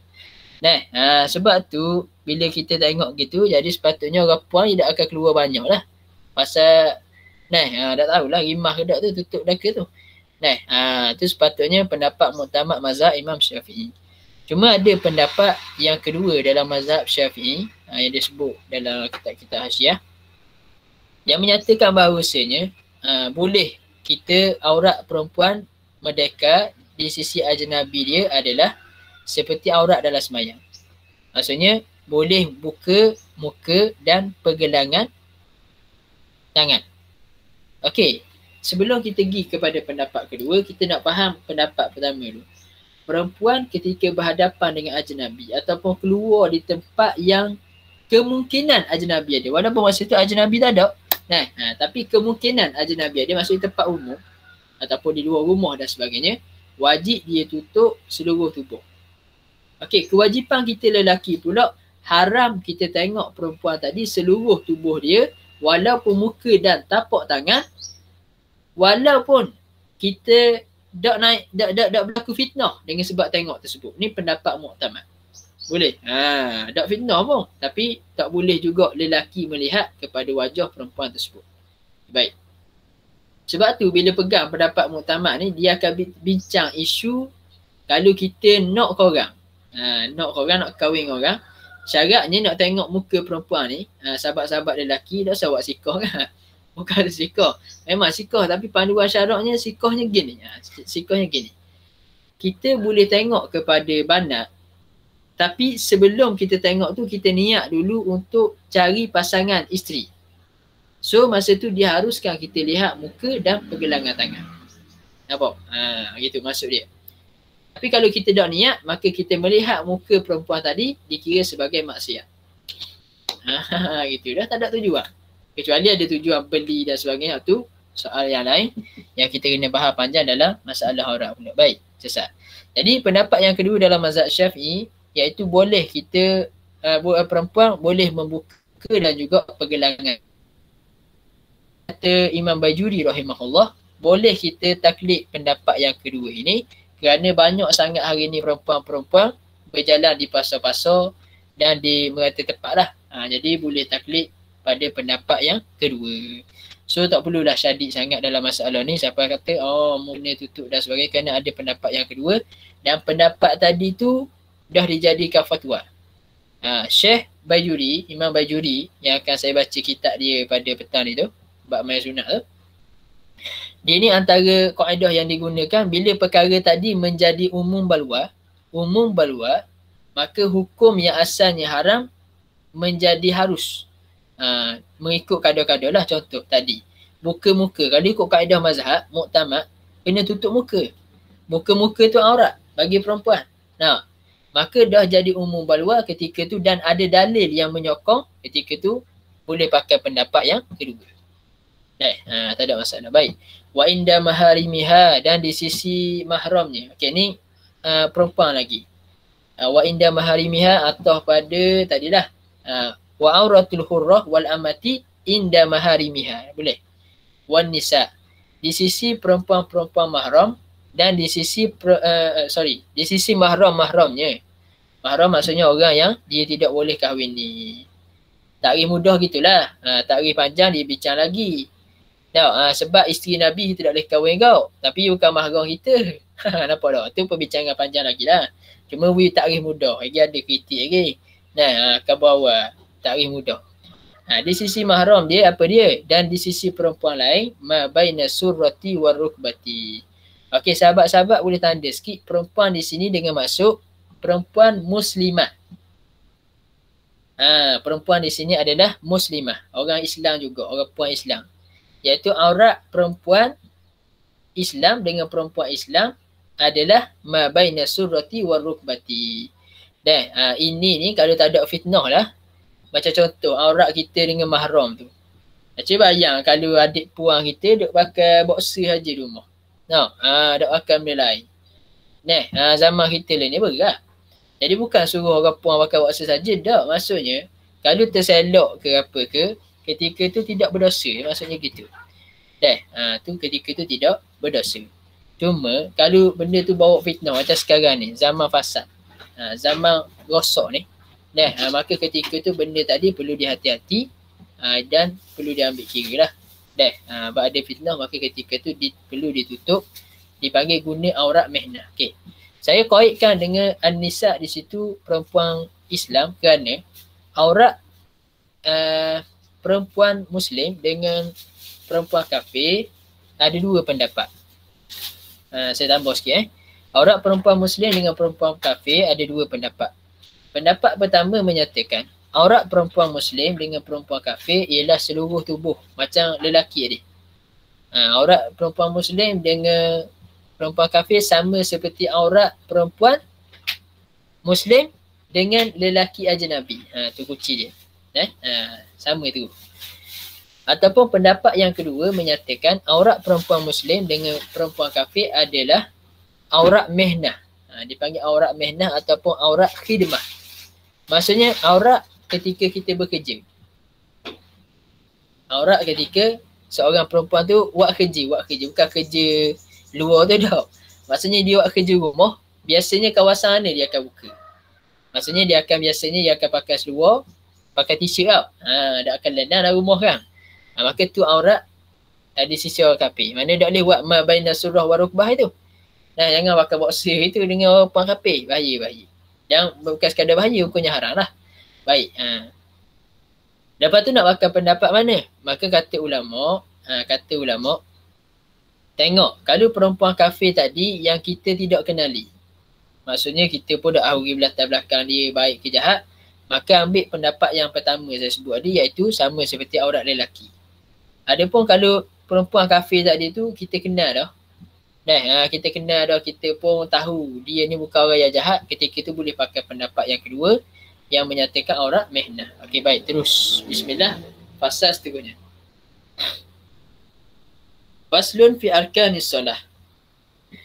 Arkanus solati sab'ata asyara. Rukun sembahyang tu ada 17. Okey, kitab kita kira 17, bukan 13. Apa beza dia? Kerana dia meletakkan tamak ninah tu dibilang secara berasingan. Tu je jawapan dia. Yang pertama, al-awwalu an-niyatu. Baik, niat ni ialah nanti kita akan ada 3 elemen niat. Dalam kitab ni akan sebut dengan satu-satu. Jadi saya tak perlu panjangkan. So, kita perlu niat tadi ketika takbiratul ihram. Sebagaimana telah lalu saya bezakan di antara niat dan azam. Kita perlu panjang lagi. As-sani, yang kedua, takbiratul ihram. Kita menyebut Allahu Akbar. Boleh? Sebutan tu, bukan akad tangan tu. Akad tangan tu sunat. Sebutan Allahu Akbar tu. Nanti dalam kitab kita juga dia akan sebut syarat-syarat takbiratul ihram yang tidak perlu juga saya panjangkan. Cuma saya sebut bagi orang yang tidak mampu untuk takbiratul ihram dalam bahasa Arab, dibolehkan dia mengucapkan takbiratul ihram dalam bahasa yang dia fahami. Tak boleh dia gantikan dengan perkara lain. Allahu Rahman ke tak boleh. Tu. Dia mesti gantikan dengan bahasa yang difahami dalam masalah takbiratul ihram, berbeza dengan masalah Fatihah lagi. Okey, nanti hamba akan sebut. Baik. As-salisu, yang ketiga, al-qiyamu 'alal qadiri fil fardi. Berdiri bagi orang yang mampu dalam sembahyang fardu. Baik. Yang pertama, maksud berdiri ialah tegak. Tegak, satu. Alal qadiri, dikaitkan dengan alal qadiri, dia nak mengeluarkan alal ajizi, atas orang yang lemah. Orang yang tidak mampu untuk berdiri dalam sembahyang fardu, ketika tu dibolehkan untuk dia duduk. Boleh? Dibolehkan untuk dia duduk. Apa maksud? Okey, paling besar ialah kita tahu parameter ataupun dawabit, apakah kadar seseorang tadi dikira sebagai mampu berdiri. Tak tahu kan orang tu mampu berdiri ke tak? Baik, maka ulama kata tengok gini. Kalau sekiranya orang tadi berdiri, dengan sebab berdiri tadi tu tidak menghalang dia daripada fokus dalam sembahyang. Nampak? Maka dia tadi dikira sebagai orang yang mampu. Andai kata ketika dia berdiri tadi mengganggu fokus, maksudnya dia rasa pitang nak rebah, dan mengganggu khusyuk dia. Walaupun memang oleh orang kita tak khusyuk, tapi maksudnya dengan sebab dia berdiri tu jadi tak khusyuk. Tak? Okey, baik. Maka ketika itu, dibenarkan dia duduk. Di sini kita nak faham, kalau ada orang tu dia mari masjid bawa kursi, dia agak kursi. Takbiratul ihram tu antara syaratnya kat gini kita akan sebut mesti dalam keadaan berdiri. So ada orang tu dia mari bawa kursi, dia pun duduk lalu takbiratul ihram. Masa takbiratul ihram tu dia mampu tak berdiri, dia mampu berdiri, dia wajib berdiri. Lepas tu dia berdiri tadi. Sepatutnya dia berdiri tu kalau dia mampu berdiri. Andai kata tengah-tengah baca Fatihah dia rasa nak rebah, okey, ketika tu dibenarkan duduk. Bila dia rasa dah stabil, dia kena bangun balik. Jadi duduk bangun itu lah bagi orang yang tersebut. Tapi kalau orang tadi, dia tahu dah, bila dia bangun, dia akan pitam ataupun mungkin masa dia bangun tu tak pitam, tapi balik rumah nanti dia akan berlaku something. So, ketika tu dibenarkan dia duduk. Jadi, kita mengetahui rahsia diri kita. So kita belajar bagaimana kadar, jangan sibuk menghukum. So bila ada orang yang duduk terus di atas kursi, cara kita adalah tanya dulu, kenapa, bila kau masa dia tak mampu berdiri, kadar dia mampu berdiri, wajib dia berdiri. Walaupun sembahyang tadi jadi duduk bangun sedemikian. Kenapa? Al-qiyamu 'alal qadiri. Boleh. Fil fardi, dalam sembahyang fardu. Adapun sembahyang sunat boleh kita duduk sekiranya walaupun kita mampu untuk berdiri. Cuma pahala tak samalah. Tapi bagi Nabi SAW, kalau dia sembahyang, baginda SAW sembahyang duduk pun, baginda mampu diri, tapi baginda duduk, ketika tu hukum pahalanya sama kepada Nabi SAW. Tu. Saya tak ada panjang sebab masa pun dah pendek. Ar-rabi'u qira'atul Fatihah. Baca Fatihah. Tengok bila sebut qira'ah, faham lalu kita yusma' nafsah. Mesti didengari oleh telinga, bukan dengan bisikan sahaja. Satu, qira'ah. Yang kedua, al-Fatihah. Maklum, Fatihah Bismillah tu merupakan satu ayat daripada surah Fatihah. Nanti dia akan sebutkan juga syarat-syarat membaca Fatihah dalam bab yang akan kita sebut lagi. Yang seterusnya al-khamisu ar-ruku'. Ni juga ada syaratnya yang akan disebut lagi. Dah sebut ni. Rasanya dah silap. Jadi ada dua je syarat rukuk. Yang pertama sekali rukuk ni Linah yang sebut dah yang kenal tu. Yang kedua mesti kita rokok tadi dengan tujuan rokok. Mesti rokok tadi dengan tujuan untuk rokok. Tak boleh sebab nak mengelak pedang ke tak boleh. Apa dah. Jadi kalau nak mengelak pedang tu kita kena bangun balik berdiri kemudian rokok balik. Adakah dikira menambah rukun? Tidak. Tidak. Yang seterusnya as-sadisu yang kena at-tumakninatu fihi, iaitulah kita tumakninah padanya pada rokok. Nanti akan diberikan takrif tumakninah iaitu diam seketika. Okey. Kadarnya adalah kadar bacaan subhanallah. Subhanallah. Berapa saat tu? 2 saat ke berapa saat? Okey. As-sabi'u. Yang ketujuh al-i'tidal. I'tidal lah bangun daripada rokok tersebut. Syaratnya sama juga. Mesti tujuan untuk i'tidal, bukan tujuan lain. Bangun sebab nak mengelak ular batuk contoh. Apa dah? Ular duduk depan, ular nak batuk, kita pun tengah rokok pun bangun. Tu kena rokok mula. Tapi tu perbincangan lain lah. Mayang ketika ada haiwan berbisa tu cuma nak kabar. Tujuan lain tadi Baik. Kemudian at-tumakninatu fihi, tumakninah padanya, pada i'tidal tadi. As-tasi'u as-sujudu marratain, sujud 2 kali. Sujud sekali, tak selesai masalah. Okey, syarat sujud pun dia akan sebut lagi insya-Allah. Sebab tu sedap kita ni, ya detail dah. Al-ashiru at-tumakninatu fihi, tumakninah pada sujud tadi. Okey, kemudian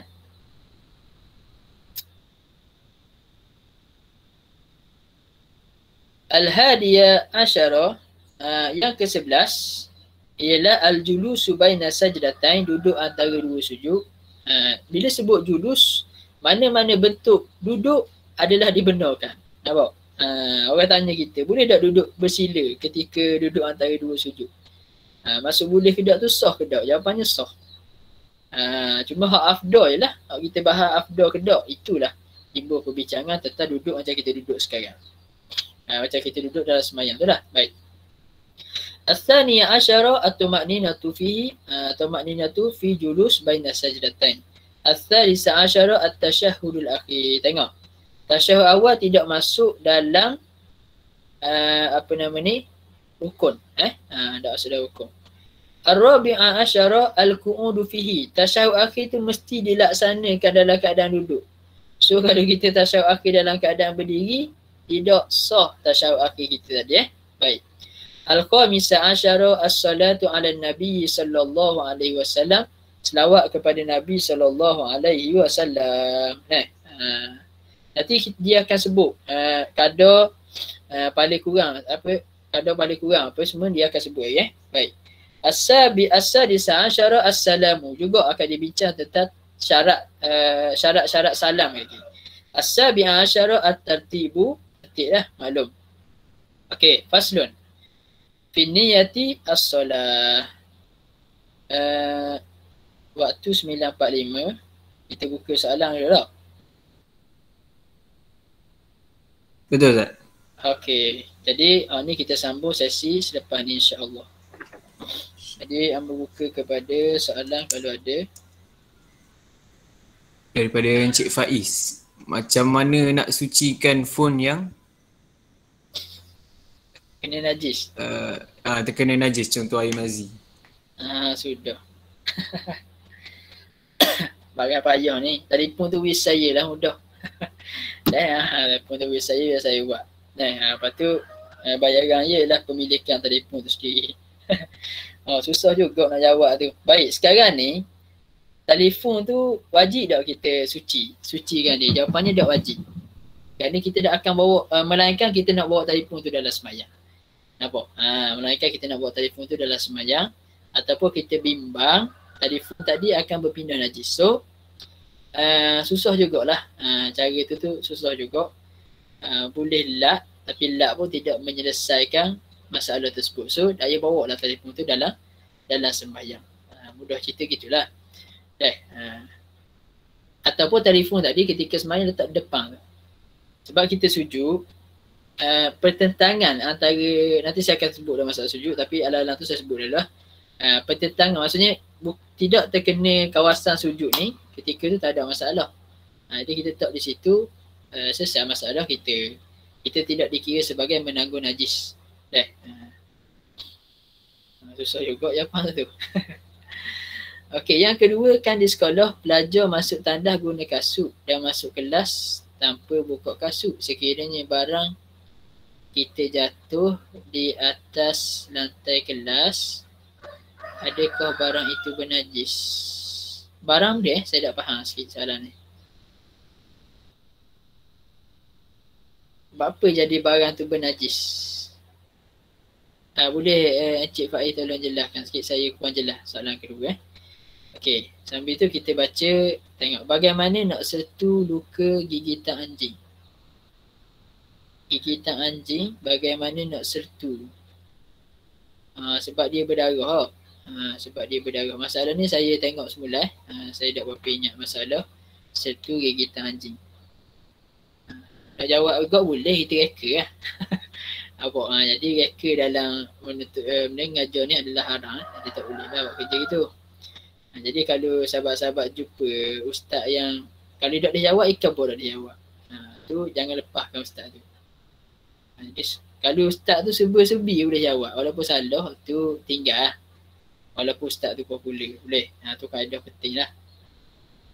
Ustaz tadi ustaz sebut kena najis dulu baru kena hilangkan najis dulu baru basuh.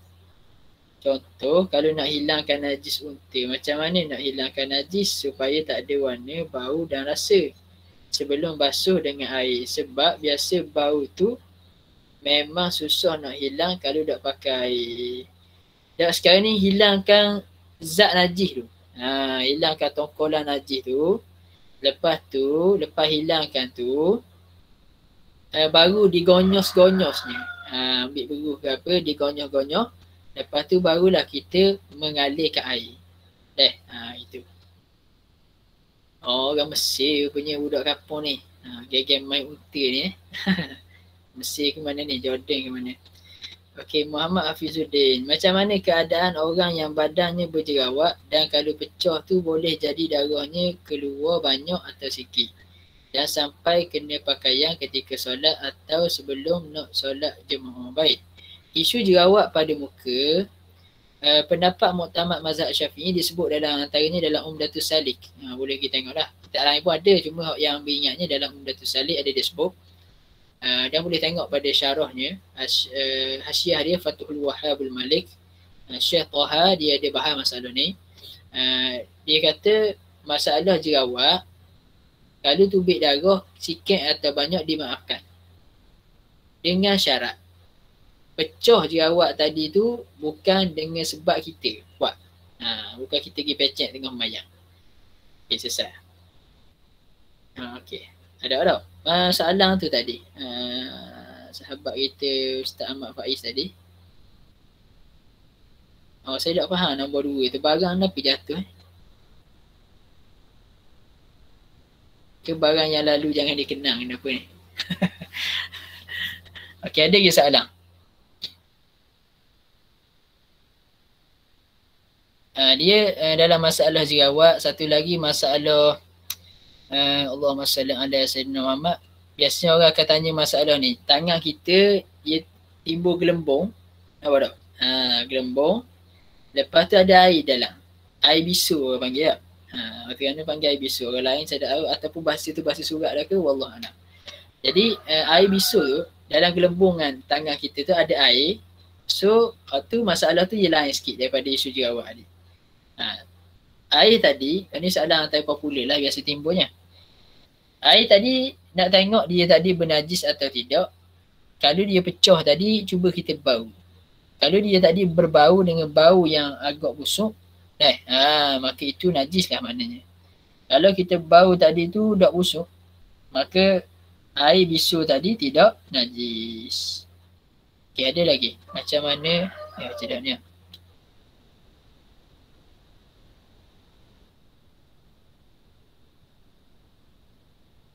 tandas kat tempat ada najis. Jadinya pelajar pakai kasut bawa masuk kelas. Jadi mereka pijak lantai kelas dengan kasut dari tandas. Jadinya lantai dalam kelas. Okey, faham jelas. Okey, sekarang ni tandas tempat bernajis. Soalannya ialah, adakah kita yakin memijak najis? Kalau kita yakin memijak najis dan memang nampak tongkolang tersebut, ketika tu najis lah kelas tadi. Adapun kalau kita rasa tak boleh ambil kira dalam fiqh. Sebab tu orang was-was dia kena letak satu benda. Semua benda kena yakin. Mana kita tengok betul. Tak, aku rasa tak sah ke? Dah. Dia kena dengan ilmu dia. Sama juga dalam bab najis. Selagi kita tak nampak dengan mata kita, maka ketika tu dihukumkan tak ada najis. Dia panggil kaedah al-aslu baqa'un ala makana ala makana. Asal hukum tu kekal sebagaimana asal dia. Maksudnya asal hukum kasut tu tidak bernajis.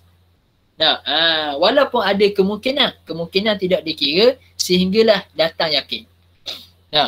Sehinggalah datang yakin. So dalam situasi sahabat kita ni, Al-Fadhil Encik Faiz ni, jadi tengok, kalau sekiranya dia tengok najis tadi, nampak tu kaki dia bau hacing dan sebagainya, kasut dia tadi, ataupun ternampak tahik dia secara jelas, maka ketika tu barulah selesai bolah najis tadi. Anda kata tidak, sekadar masuk saja, itu tidak tidak menajiskan tempat lain. Okey, jelas Baik. Kalau tak jelas tanya lagi. Yang seterusnya, contoh ada, Waalaikumsalam, contoh ada kerja berkaitan najis kat logik najis, dia terjatuh dalam najis tu. Dia bersih dah tapi bau lagi guana dah ustaz. Macam masalah tadi. Ingat tak masalah saya baca dalam Al-Aham tadi? Dia basuh banyak kali dah hilang. Tu masalah dia tu. Last kali kalau golek orang kata, kalau basuh lagi ni memang dah hilang. Contoh-contoh. Maka dia boleh semayang dalam keadaan begitu. Ingat tak tadi halatu ta'azzur apa tu? Sebelum tu halah ta'assur. Halatu ta'assur kemudian halatu ta'azzur. Tu jawapannya di sana Jadi dia tengok situasi.